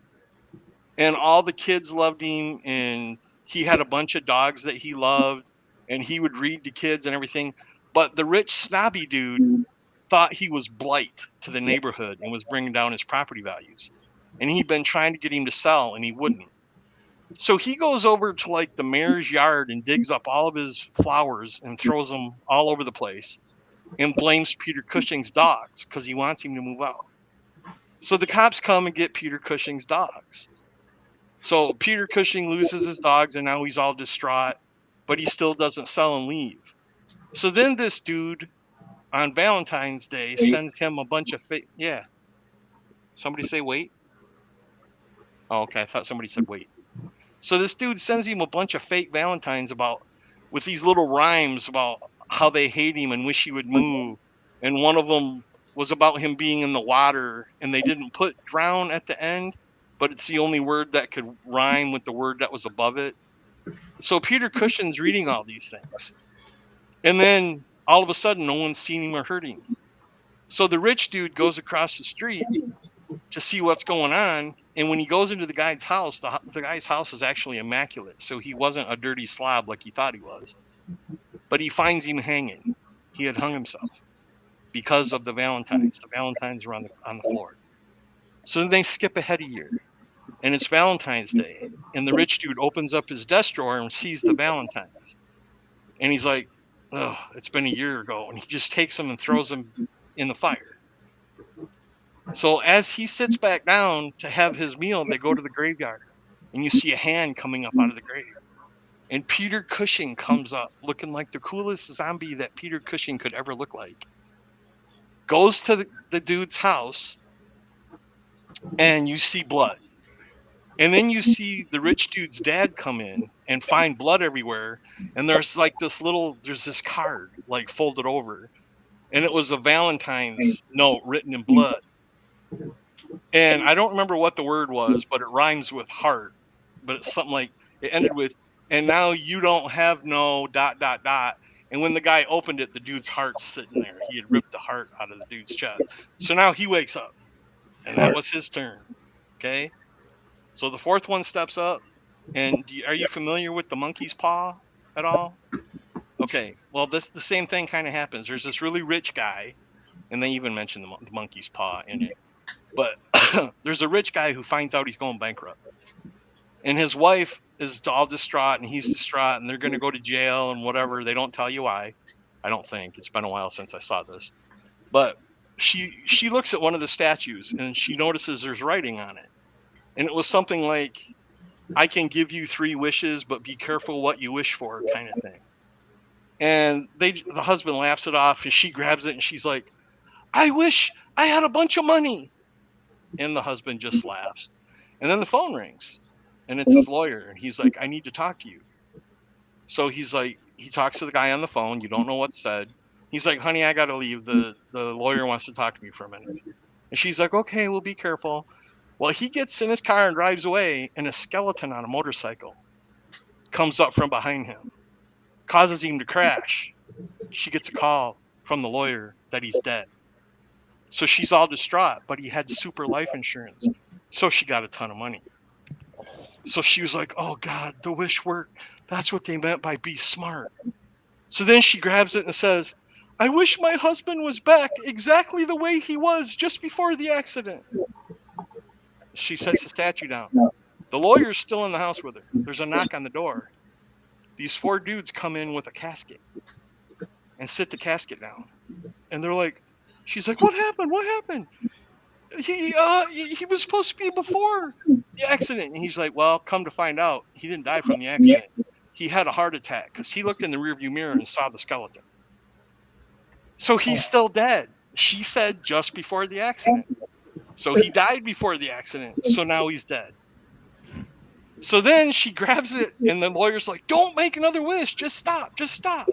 And she grabs it and says, no, I got to make this right. I wish my husband was back alive and could never die again. And all of a sudden you hear screaming coming from the casket. And she's like, what happened? He's alive. What's wrong? He's full of embalming fluid. He's burning up from the inside. So he's in torturous pain. So she takes this sword and like starts stabbing him and slashing him, and his guts fall out, and he just keeps screaming more and more. And she's like, why won't he die? And the lawyer said, you said he could never die. Now he's going to spend eternity in pain. And she screams, and bam, she's back in the room. Are you guys digging this? Because I loved this movie when I was a kid. Yeah, no, this is just like the Tales of the Crypt show, but yeah. So then the next one, they go to this dude that's all like prim and proper, and come to find out, which is kind of funny, his name is like Major William Rogers, which always made me think of Buck Rogers. But anyways, and he has his little phase out, and he has taken a new job as the director, or whatever you want to call it, of a blind man's home, where blind men go and you got to take care of them. And he turns into a drill sergeant a-hole because he was in the military. And he turns their heat off at night to save money. He rations their food so all they can eat is garbage. And no matter how often the blind people would complain, he'd tell them to shut up, I'm saving money, go away. Well, one time, one of the blind men found his way into his office and wanted to confront him, and he had a dog, and the dog cut him off and almost bit the blind man. So these blind people get together and lure the dog downstairs with food and lock the dog up. And then they go in the dude's office and attack him and take him downstairs and lock him in a room. So they're both, the dog's locked in one room, he's locked in another. And then you hear all these banging noises going on forever. And you see blind people trying to pull boards apart and nail apart, and you don't know what's going on. And then suddenly his door opens. They had built a maze that had razor blades sticking out of the walls, and it was only like this wide. So he had to cut himself to get through it. And after he's like all cut and bloodied, it had been several days. The dog hadn't eaten. Yep. They opened it up. The dog attack scene. Have you seen it before, Jay? It's not that I've seen this. It's the first one you talked about. Okay. Was an episode of Tales from the Crypt called "And All Through the House." Well, these are all that had yeah. Larry Drake. Yep, As that's as exactly Bill what it's Cannon. called in the movie too. Yeah, and Yep. then the one you're talking about now, I can't remember the name of the Blind episode. Alley. Yeah, Blind Alley. That's what they do to this guy. Wasn't like they didn't do really much backstory on the guy. They just made him. Right. He was a butthole running this elderly blind place. Yep. And they did the same thing with the razors in the maze. So anyway, he wakes up as the dog is eating him and killing him. So now they've all had their turn. And he's like, I've had enough of this. I want to get out of here. And the crypt keeper looks at him and goes, you may leave whenever you wish. And a door opens and all you see is this bright light. And he like walks over to the light, and when he steps out, he falls. And you see this pit of fire underneath him. And he's falling into the fire and screaming. And that's when the crypt keeper says, the visions you had aren't of why you came here. You died in those ways. That's how you died. And this is your punishment. And they were all going to hell because none of them repented before they died. And they all got in a line and walked out the door. And then it ended with the crypt keeper looking at the camera and says, you never know. You may be next. And he starts laughing. And that was the end of it. And it's such a great movie.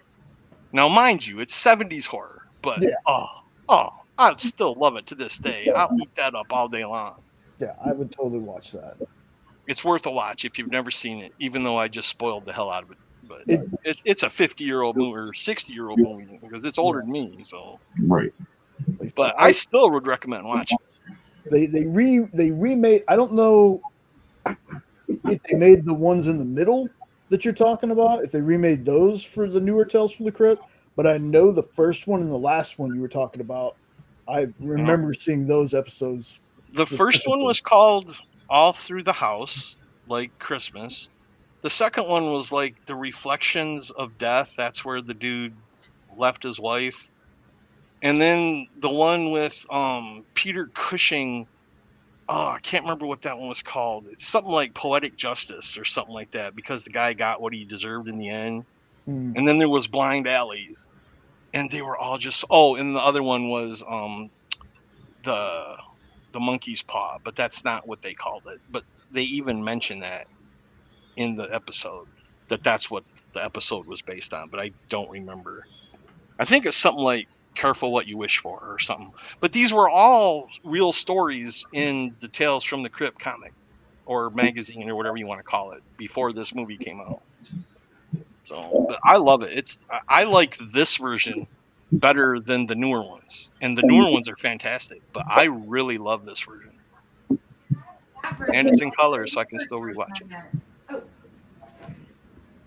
Yeah, I didn't even know that there was this movie, actually. I watched the show, love the show, and even love the stories that go along with it. But that first one that you said, I want to say that was actually even a recent EC revival, like in that Shiver Suspense Stories, maybe?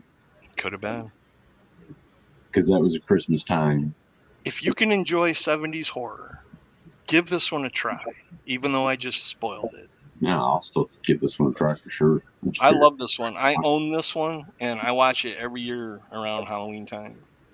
Yeah, and I love Tales from the Crypt. Like, when I watched it on regular TV, then I found out, oh man, this was an HBO show. I liked it even more. Watched the movies. I watched the cartoon, Tales from the Crypt Keeper. I love that cartoon. It's on Tubi. You can watch it there if you ever want to watch it. If for no other reason, seeing Peter Cushing as a zombie, watch this. It's awesome. Like I said, the next one is also one that Ed picked. And honestly, I thought this was just the title of the comic. I didn't know it had anything to do with the movie. Yep. Let me show you the comic first. Now, I specifically didn't use what the comic is called. This was a story in the comic. There's a story in the comic. The movie is probably the one of the movies that young Jay, this was like his awakening. Mm. Weird Science. Mm-hmm. And the cool thing that I forgot to mention is that story that is in the Weird Science comic was written by Al Feldstein, who's one of my favorite horror writers. He also wrote the Tales of the Crypt, Tales from the Crypt. So that's why I put these two together. Those are all Al Feldstein. So if you're not familiar with him, look up some of his work if you like horror. Because in the day, no one could touch him. This is pre-code comics. So if you ever want to read some good old-fashioned horror stuff, look up Al Feldstein, Feldstein. He does great work. The story in the comic is about a dude that meets visitors that take him to the future, and he finds a kit on how to build a wife. And not only does he want that, because he couldn't find love in his life, but he wanted the deluxe kit.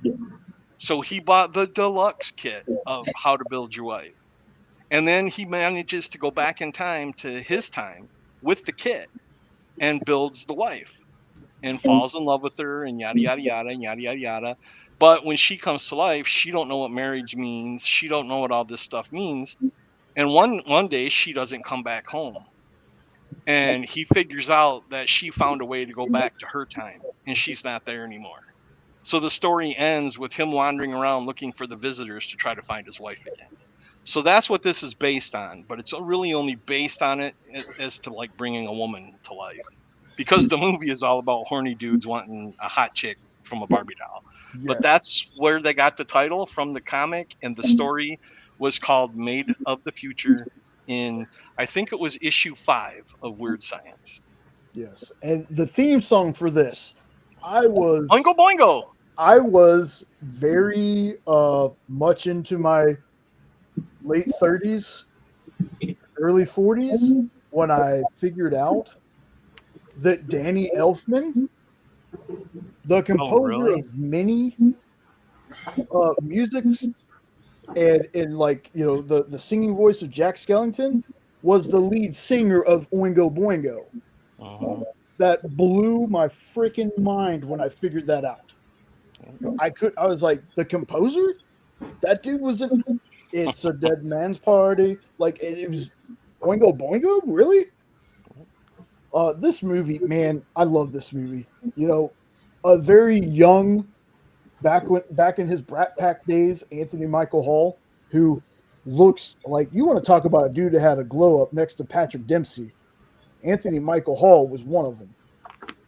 Like, this was the skinny, nerdy kid that Tales from the Crypt episode I saw him on once. I was like, there's no way that's the same kid. But yeah, I love this movie. Robert Downey, a young Robert Downey Jr. is in this movie as one of the bullies.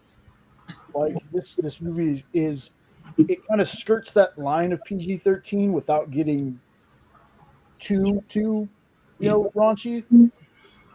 But man, I love this movie as a kid. I really enjoyed the TV show they did, because they did a TV show based off Weird Science. Bill Paxton was in this movie. Yep, Bill Paxton. Rest in peace to him. Loved him. Chet. This movie still stands up for me. Yeah. I love this movie. I can watch this movie anytime. Anytime. I love this movie. Yeah. This wasn't a John Holmes, was it? What? John Holmes, the director. You mean John Hughes? Yeah, John you Holmes mean is a Hughes? completely different Yeah. person there. Nope. Yeah, I'm sitting there. I'm like, you downloaded the wrong version, my friend. Yeah, wrong version, bud. I bet your version was entertaining. About But yeah, 13 this is a inches too John long. Hughes movie. Yes, Okay. I heard that. Jay. But yeah, who doesn't like this movie? Come on. Even my wife likes this movie. Sean, how about you, man? Oh yeah, same thing. Love the movie. One of those, like, you go back and you're like, oh yeah, all these stars that people know today were in this movie. Uh-huh. There was the one guy, and I never remember his name, from The Hills Have Eyes. I think Yes. the second one. Was it the second one that he was in, or was it the first one? I think it was the second one.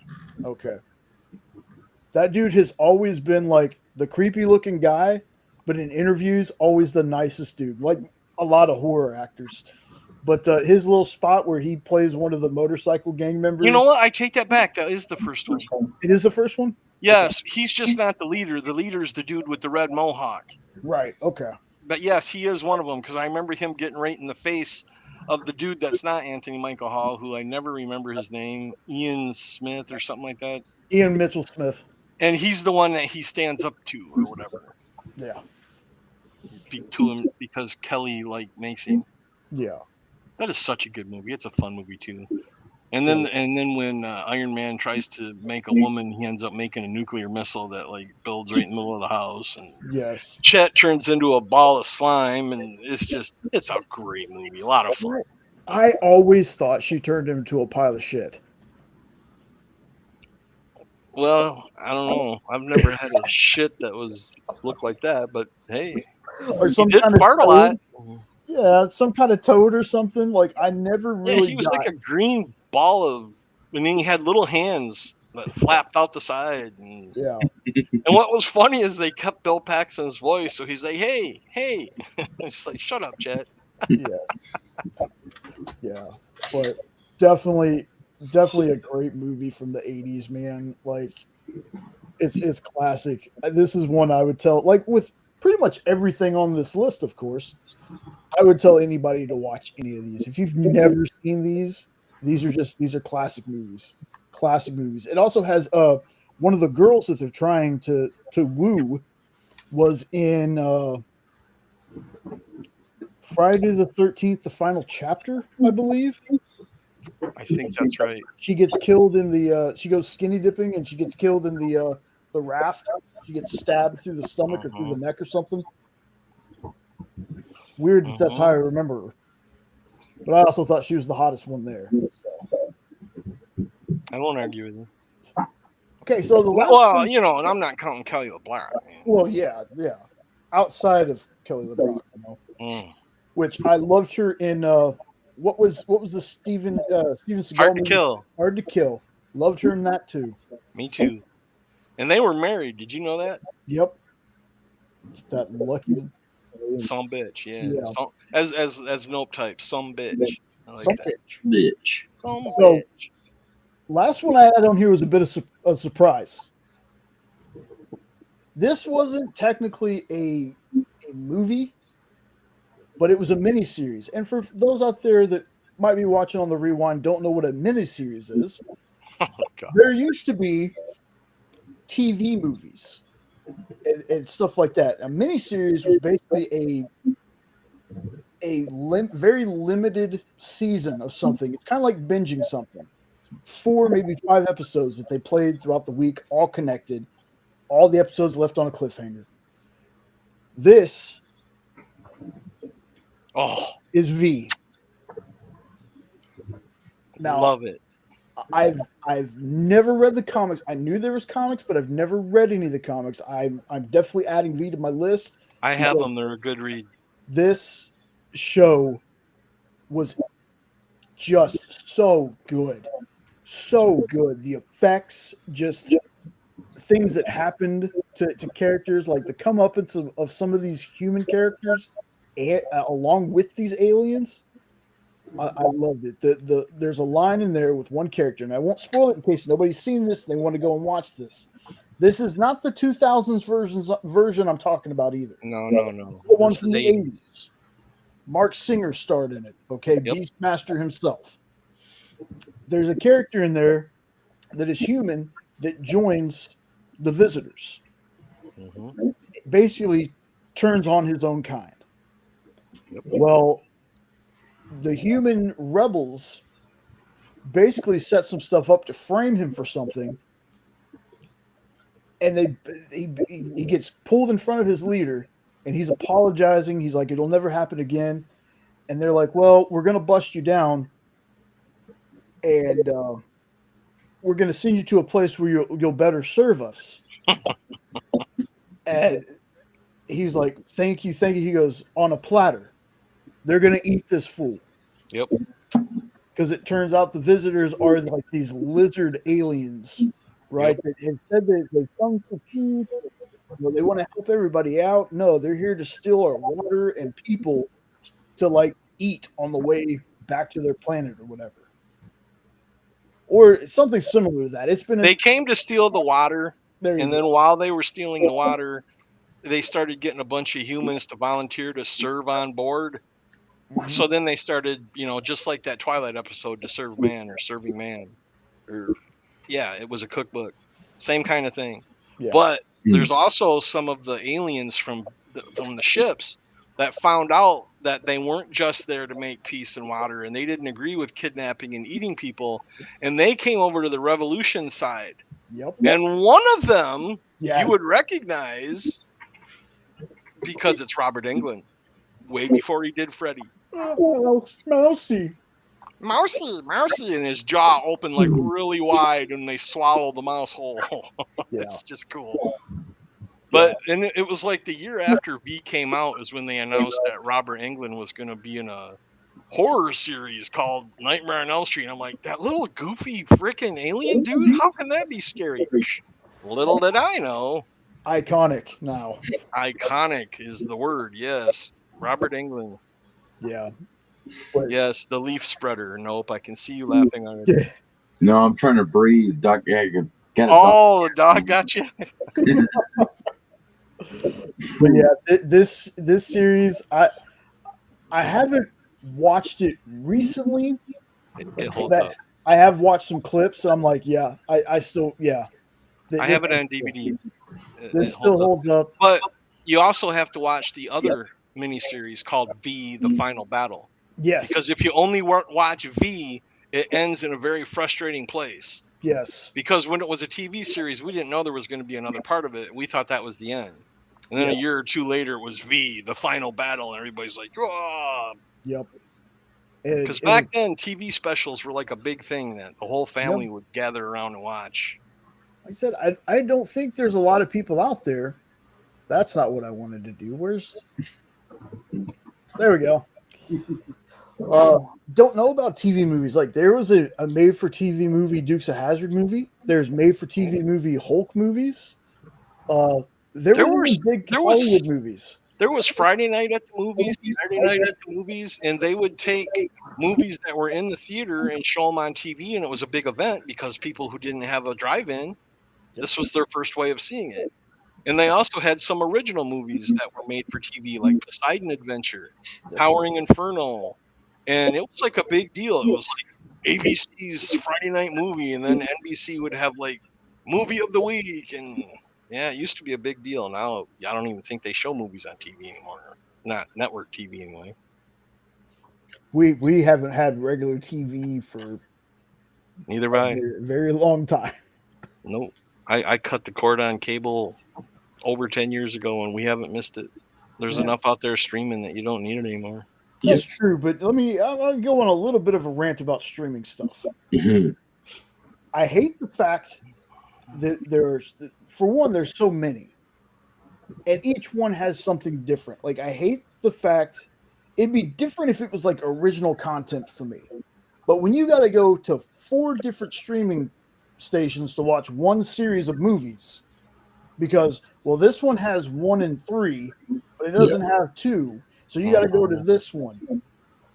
Oh, it makes me mad. Like I was so mad when I think it's Peacock came about, and the reason I am is because they took The Office off of Netflix. So, and that's why you should have physical copies of stuff, because whenever licensing on that digital stuff expires, that's exactly what's going to happen to it. Yep. And while we're venting, I really want to vent about Prime. Okay. You spend so much money to be a Prime member. How dare they make you rent a movie? Oh, that's in my opinion, that is BS. You're spending almost $100 a year for Prime, and then you got to pay another $5 if you want to. Everything in their catalog, if you're a Prime member, should be available to you. You should not have to rent. It should just be available to buy on there. Yes, exactly. Now, if you're not Prime, sure, you run it. But if you're a paying Prime member, making you pay the rent pisses me off beyond belief. Well, in their eyes, it's a justification to say, well, we could start another service to where we add a premium. It's Prime Plus, and you get the extra movies. But and I would counter with originally Prime was like $15 a year. Now it's like $100 a year. You know what's so funny about this conversation right now, guys? Say that again. What's so funny about this conversation? Somebody's backfeeding through their speaker mic.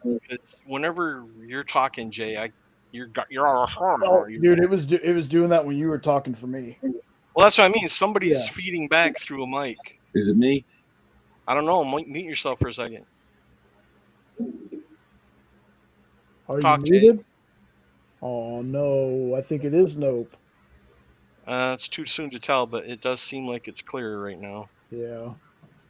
Yeah, I think it's gone. I think it was Noper. But anyway, got to get that dinosaur computer upgraded, buddy. So, trust me, man. A new mic, like talking about computers and stuff, a new mic is in my future because I've been having some issues. Like if my phone is too close, I don't know if it's doing it right now, but sometimes when my phone's too close, it messes up. There's times when I'm recording, out of nowhere, it starts clipping. So, but anyway, Jenna was looking for this movie. And everywhere she went, this movie it was called The Other Woman. It's a Cameron Diaz movie.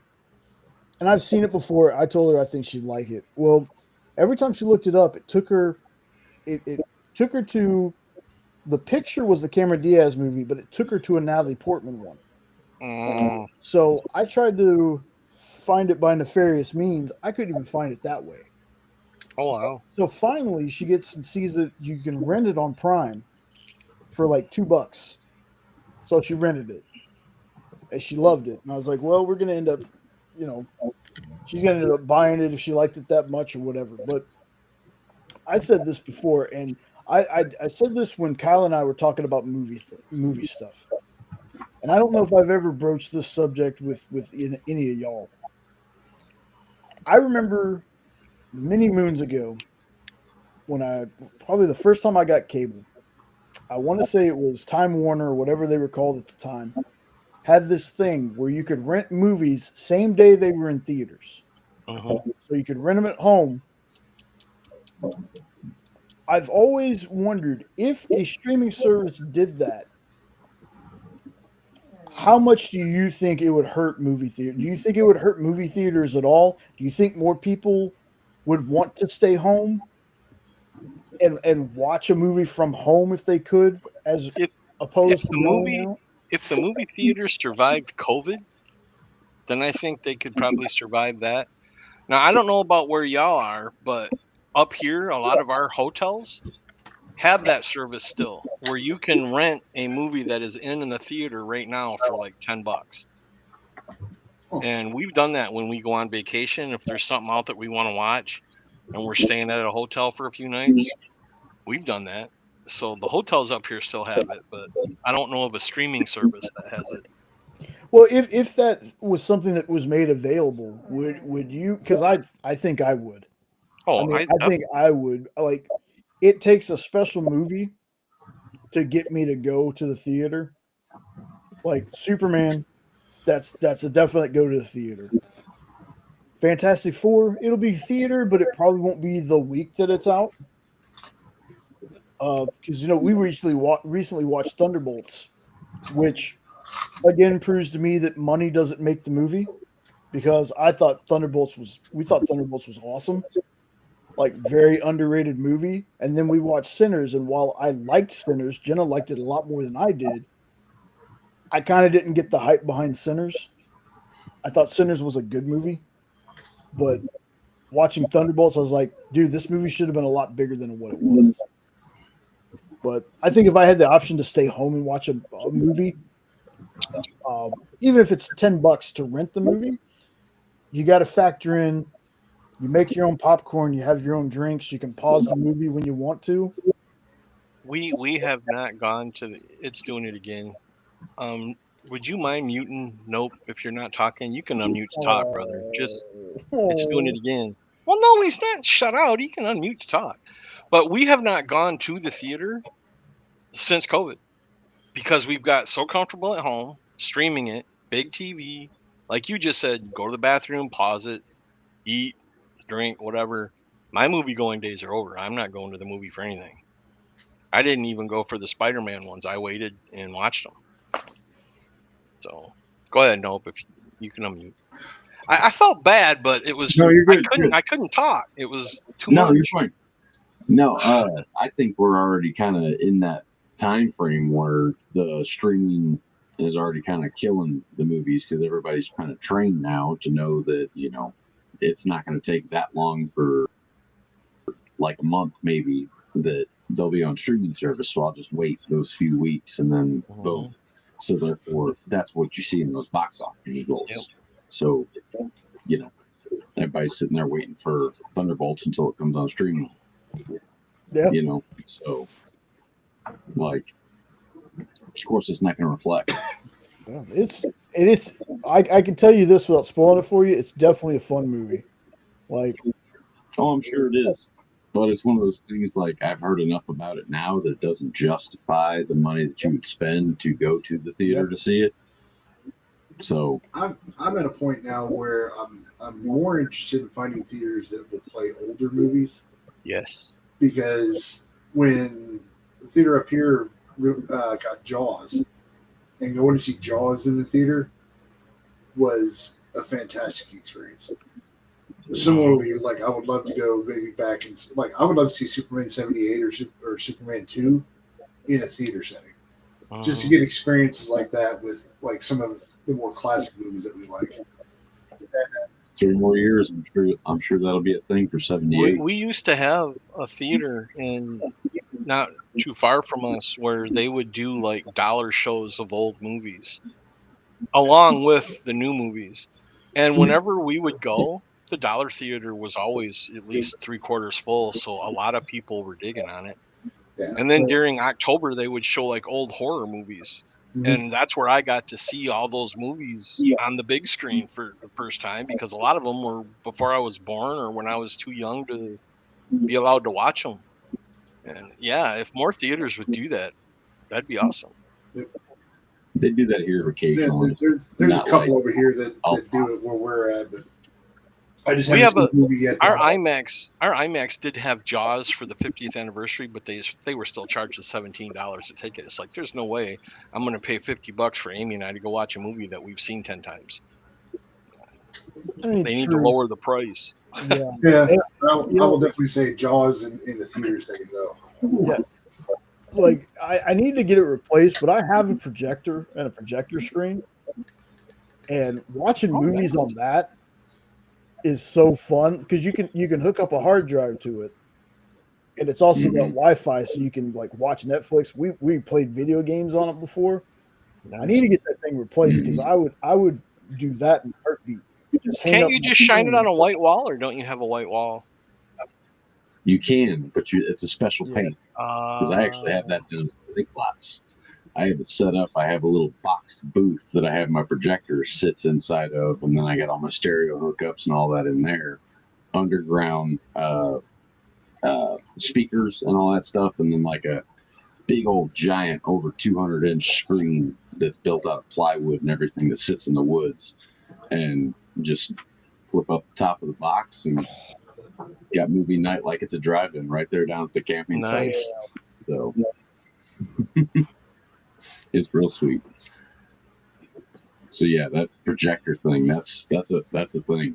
Yeah, that is awesome. You're on to something there, dude. Dude, like I said, we Jenna and I, the first time we actually used it, we played Gears on it. So we hooked up our Xbox to it, was playing it. Man, that's the way to play a game, dude. That's the way to play a game. That was so fun. And then we watched Black Dynamite.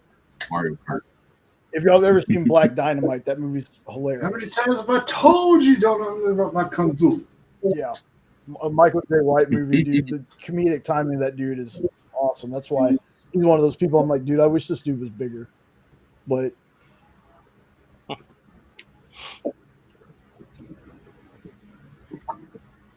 Well, Sean, I got to tell you, man, for you not being back for a while, you picked a hell of a topic.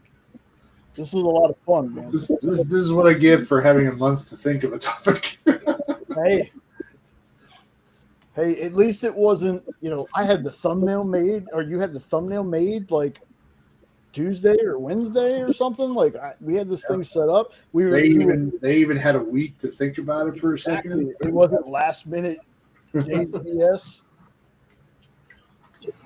Yeah, show us how to cut out our bodies and the whatever's for thumbnails. Yeah, 100%. Oh, that's super easy. Yeah. You probably just use that backout deleter site, don't you? Or yeah, I use just a background remover website for the most part. No. Yeah, the best way to do it is try to take a picture of yourself in front of as plain a wall or something as you can, so it's a lot easier for it to just cut you out of the image. Because like if you were to try to cut you out of like your comic books and stuff, it might take a chunk of, like, say you stood right as you are, it might take a chunk of your arm out, thinking you're part of the background, and then you look kind of funky. So and/or still see all this stuff in between my arms. Yeah, there's a tool within the tool where it removes the background, but then it also gives you a little erase and restore buttons. Oh yeah. Like it's tedious because until I started moving my chair out of the way, I would always have this thing where this part of my chair would show. And then if I erased my chair, there are times where it would erase part of my hat because they're about the same color. So I had this big indent in my freaking head. So then I have to go back in with the restore tool and color it back in. Like finally I was just like, screw this, man. I just moved the chair out of the way. This stuff back here is so much easier to remove. do y'all know how to put yourself into a video without the background with just you? Because like if you wanted to do a reaction, because I see all the time where people do reactions and all you see is them in the corner talking and pointing, and I think there's a green screen effect in Filmora that does that. Okay. Because that's something I'm looking at trying to do in a little bit. Yeah, because I mean, outside of that, whenever we do things like that, we just take us on the screen and just shrink it down and put it on. But if you're just talking about having your body in there, not the background, I think there's like a green screen tool in there that does that. I'm thinking like when Reacher comes back on, because I want to react to every episode. And I don't know, I guess I could do it the short way, but it seems like those reactions really are popular. I know I like watching them. I fall down the rabbit hole doing that all the time. Oh yeah. Yeah, 100%. I said we got some stuff coming up. Trust me. Again, 3 days till Superman. Next Hydra Hangout, we're going to see it that day too. So we're going to be talking. That's probably going to be the whole show. Y'all are, as always, you're still welcome to join. We're not going to spoil anything. I've kind of decided, I was like, we'll save it till the next time I'm with Sean. We'll do a spoiler kind of thing. I am going to do it out of the theater reaction, which will be non-spoiler, just on my phone, like I kind of did at the con. After I wipe the tears and the drool. That's gonna be the reaction we're gonna get. You still haven't watched the Christopher Reeve documentary. I just can't. Jay, I'm telling you, man. I have to. I'm not even a fan, and I teared up. Oh, dude, I cried during the trailer. I think it's gonna be cool when we see Will Reeve make his cameo. Yeah, and stuff like that. But it was neat. I'll tell you something that's made me a big fan of David Cornslet. I was telling Jay, I didn't know if y'all had seen, but he was on the Tonight Show, him and Nicholas Hoult.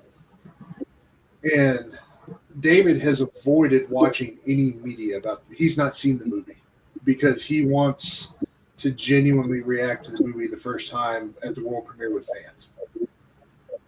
So he's like when they showed a preview before they came out to do the interview, he says he looks away from the screen, he plugs his ears. He has not watched a single thing. But Cool. he said that, when they got to hang out with Will, that that was a treat. They showed a picture of the two of them. Will is as tall or bigger than David. David's like 6'4". So Will, in his own right, could play a superhero if he felt like it. Yeah. And the other thing about David is, back in 2019, this dude was saying he'd love to play Superman, and that's something that I really like about certain actors. It's not just, well, it'll be a huge payday or anything like that. It's because it's the main reason I love Miss Marvel. That actress playing Miss Marvel loves that character so much that she's even writing one of the books for Marvel for Miss Marvel. Nice. Which is what's the funny thing about that. We all love Tyler and his portrayal. Tyler never read or anything like that. And he was interested in playing Superman, but he was not like this huge big fan of it and everything. He just thought it would be really cool to play him. Heck yeah, it's Superman. But I agree. He's one of the few exceptions to where he was great, even though he wasn't necessarily like a fan coming into it. Yeah. And I've always felt you could see the difference when somebody's a fan of a character when they play him versus someone who just comes in and they're playing a character. Yeah, that's true. That's true. Despite what people think about him, the Black Adam movie, I still say this. We have watched that quite a few times. I haven't seen it yet. I still think the movie is so good, but it is The Rock basically playing The Rock, just with a slower speech. Basically, what it feels like. Yeah. But it's one of those things where I wish we could keep elements out of some of that DCEU stuff, because the Hawkman in that, Yep. Just the whole team that's in that. Pierce Brosnan is Fate. To me, he stole the movie. When he finally suited up and was Dr. Fate, that was one of the coolest things I have ever seen on screen. Yeah. And what movie is this? This is Adam again? Black Adam. Yeah. Pierce Brosnan as Dr. Fate is the casting I did not know I needed until I saw it. Yeah. And his Fate is so dope. And Hawkman, again, Aldous Hodge as Hawkman. And they did a pretty good job of casting the JSA in that movie. Twister was good. Yeah. The only part I Adam saw Smasher? of Black Adam is when Cavill says they need to talk. Yeah. And I was hoping they would do a throwdown, but that's all I've seen. Was that the after credit scene or something? Or Yeah. Yep. That was the after credit scene, and like I said, there's a lot of people that went to see that movie just to see that part. A lot of people were like, well, we were promised this, and that's when, soon after that, the movie released that weekend, that's when they had somebody, I don't know who now, but they had Cavill come out and make the video about how he was back as Superman, and they had big plans for what they were going to do. He was really excited for, what everybody, what was going to happen, that he was finally getting. Henry's like king of the nerds, man. He loves Superman. He himself has said that he was kind of hoping that they would get to the bright, hopeful Superman sooner than later. And he was thinking that with him coming back in Black Adam, he was going to get that. And then unfortunately it didn't work out with what they were planning on doing. But again, it's Henry wasn't the first person to play him. David won't be the last. The character is timeless. This is going to be somebody's first Superman. And, I keep saying that percentage of a chance that for some reason, I know it's not going to happen. But if I don't, I'm just going to remember this is going to be somebody's, some kid or some adult. It's going to be their first time. They've never been interested in Superman before. This will be their first time seeing Superman. And if this is a hit, it doesn't matter if I don't like it or not. which I'm gonna like it. I already know. It's getting a character that I love out there. He doesn't belong to me. You know, this is for everyone. This is the hope. This is the dream to have little kids. David Corn sweats their Superman. That's my hope. I want this. I want David to be. If he's not my Superman, if he's just a Superman to me, that's fine. But if he's going to be somebody's Superman, that's the best thing I could hope for. It's like I'm pulling for this to go. Again, DCEU fan, loved it, watched everything, watched it multiple times, own most of it. Still excited to see what's happening. Like I'm still excited to see what they're going to do with this universe. I'm excited for Supergirl. I'm excited for things. I might not be as excited for Creature Commando season 2. I'm still going to watch it though. I am very excited for Peacemaker season 2 though, because there's been some rumors about what's happening in that show that I cannot wait. Just remember, even Gunn has said we are going to see Superman again after this movie sooner rather than later. And that's exciting because if you watch the trailer to Peacemaker, they've already mixed it in with the movies. It's at the very beginning of that trailer. Yep. They've already mixed it in with the movie. And that's like, cool. So we're not going to do it's all connected, but not really. We're just going to make mention. It's really feeling like it's going to be connected. And that's the most exciting part being a DC fan. I had this prediction a long time ago. One was DC Studios. I have a video of me somewhere saying that. DC needs their own studios. So that's come true. The other thing that I said was, unfortunately, I think we're going to get to a point where everything that was said about the DCEU at the time, we're about to flip. And that's what the MCU is going to start being to people. And then the DC stuff is going to start rising. And we're going to have that hatred reversed. I wish it wasn't so. I wish it was both of them being raised up, because that's going to raise the quality up. That's going to give us the opportunity to get movies like Afterburn, which is from a publisher that I'm pretty sure hardly anybody knows in Red 5. I'm excited for that. Go watch that trailer, folks. Honestly, if you haven't watched that trailer yet, go watch that trailer. That movie looks like it's going to be fun. Sean, you have any parting thoughts before we wrap it up? We're probably fixing to wrap it up here, folks. So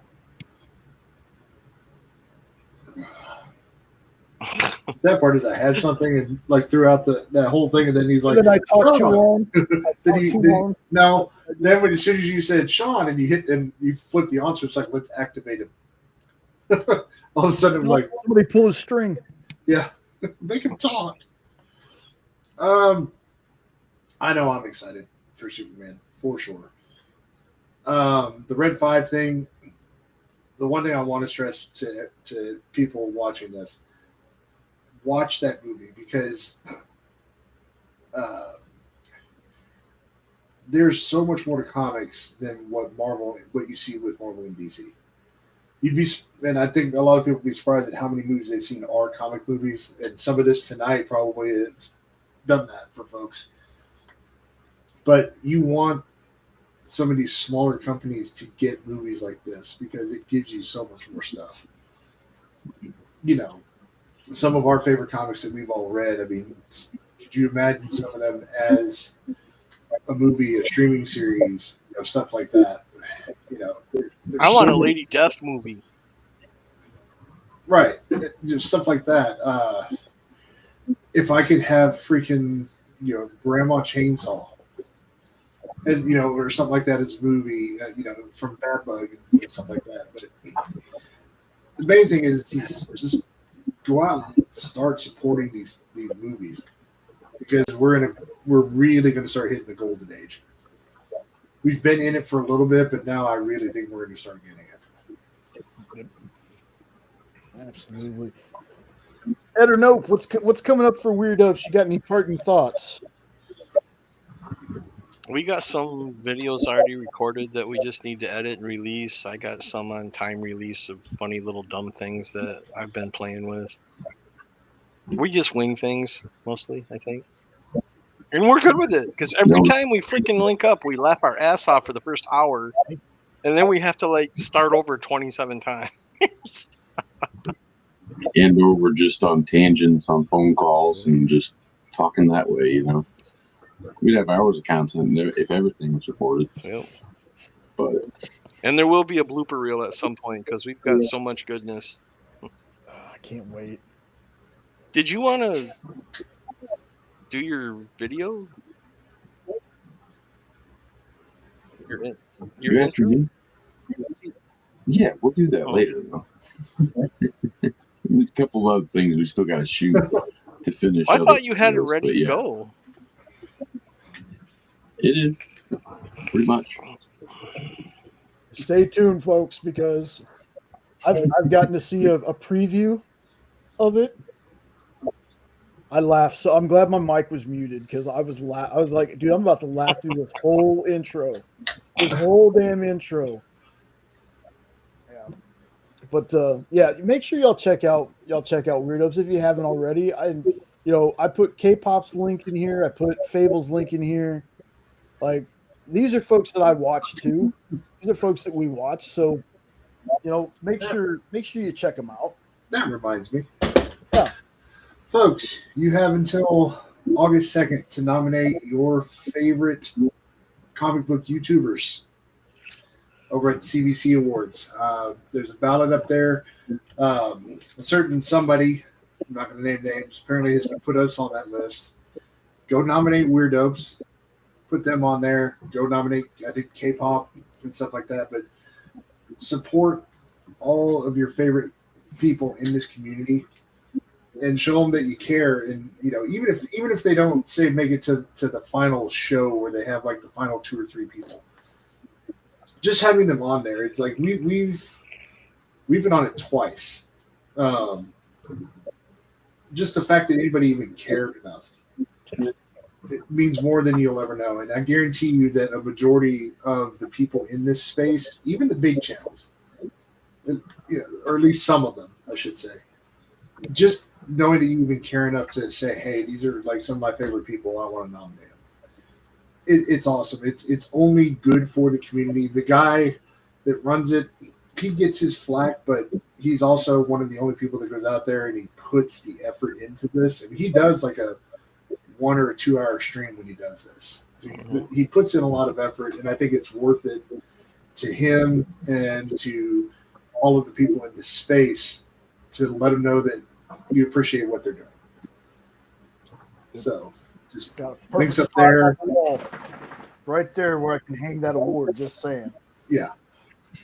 So, but that's my parting announcement is open till August 2nd. I think they do the show sometime in September or October, somewhere in there. All right. Well, folks, I will see y'all in the back room. I'm going to do my little closing bit. As always, thanks for being here, guys. I mean, Sean kind of has to be here. He should be here. Yeah. When he can't, I'm going home. All right, guys. It's right behind me. All right, y'all. I'll talk to you on the back room. Later, everybody. Hail Hydra. Let's see everybody. Hail Hydra. Huh. All right. So I had one more parting thing that I wanted to say. I didn't want to keep the guys on screen while I go into this.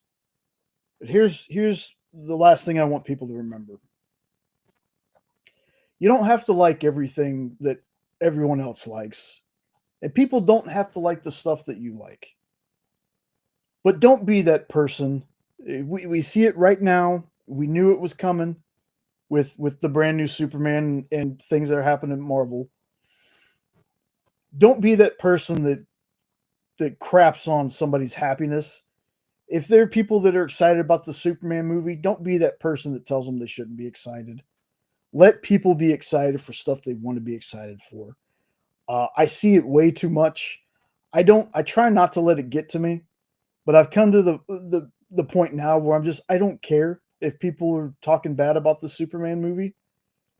I love Superman. I got a private chat. I'm going to address that in a second, too. I love Superman. Anything Superman. There's nothing any of these negative people are going to say that's going to make me go into this movie to hate watch it. Here's what I'm going to say. If you're not into this, just leave it alone then. I know in the YouTube space, the negativity gets the clicks. That's what gets you your views.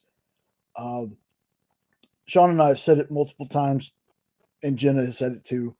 This will never be a channel where we just constantly bash something. It's not going to happen. It doesn't matter if we never crack 650 subs. None of that matters to us. You know, if there's something we don't like, we can definitely talk about it, but we're not going to spend days, weeks, hours. We don't want to spend our lives talking about stuff we hate. We'd rather push stuff that we love. So again, if you're not excited for the Superman movie, I can't tell you what to do. All right. All I can say is try. Try not to be that person that wants to go out and say, you know what, I don't like this, so you shouldn't like it either. Let's just try to enjoy what we're getting. If it's not for you, it's not for you. Like that. That's basically all I can say. And also, my hat. I've worn my hat the same way since I started wearing hats at 4 or 5 years old.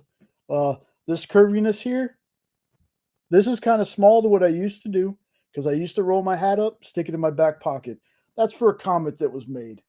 I had a comment on my video saying that, you know, straighten my bill a little bit and you'll take me more serious. Well, thanks for the view. Thanks for the comment because that helps push the video out. That's all I got to say about that. I'm not gonna harp too much on somebody picking on my hat. I mean, my hat's an easy thing to pick at. It don't bother me. Just everybody be good to each other, man. There's a lot of crap going on in the world. There's a lot of bad things happening. Let's have a little joy.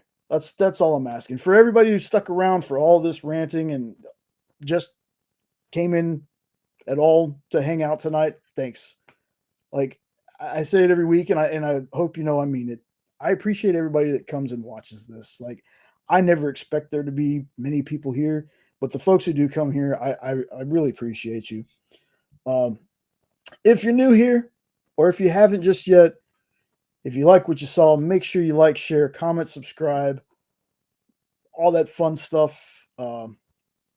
We're getting out of here. I know, early show, but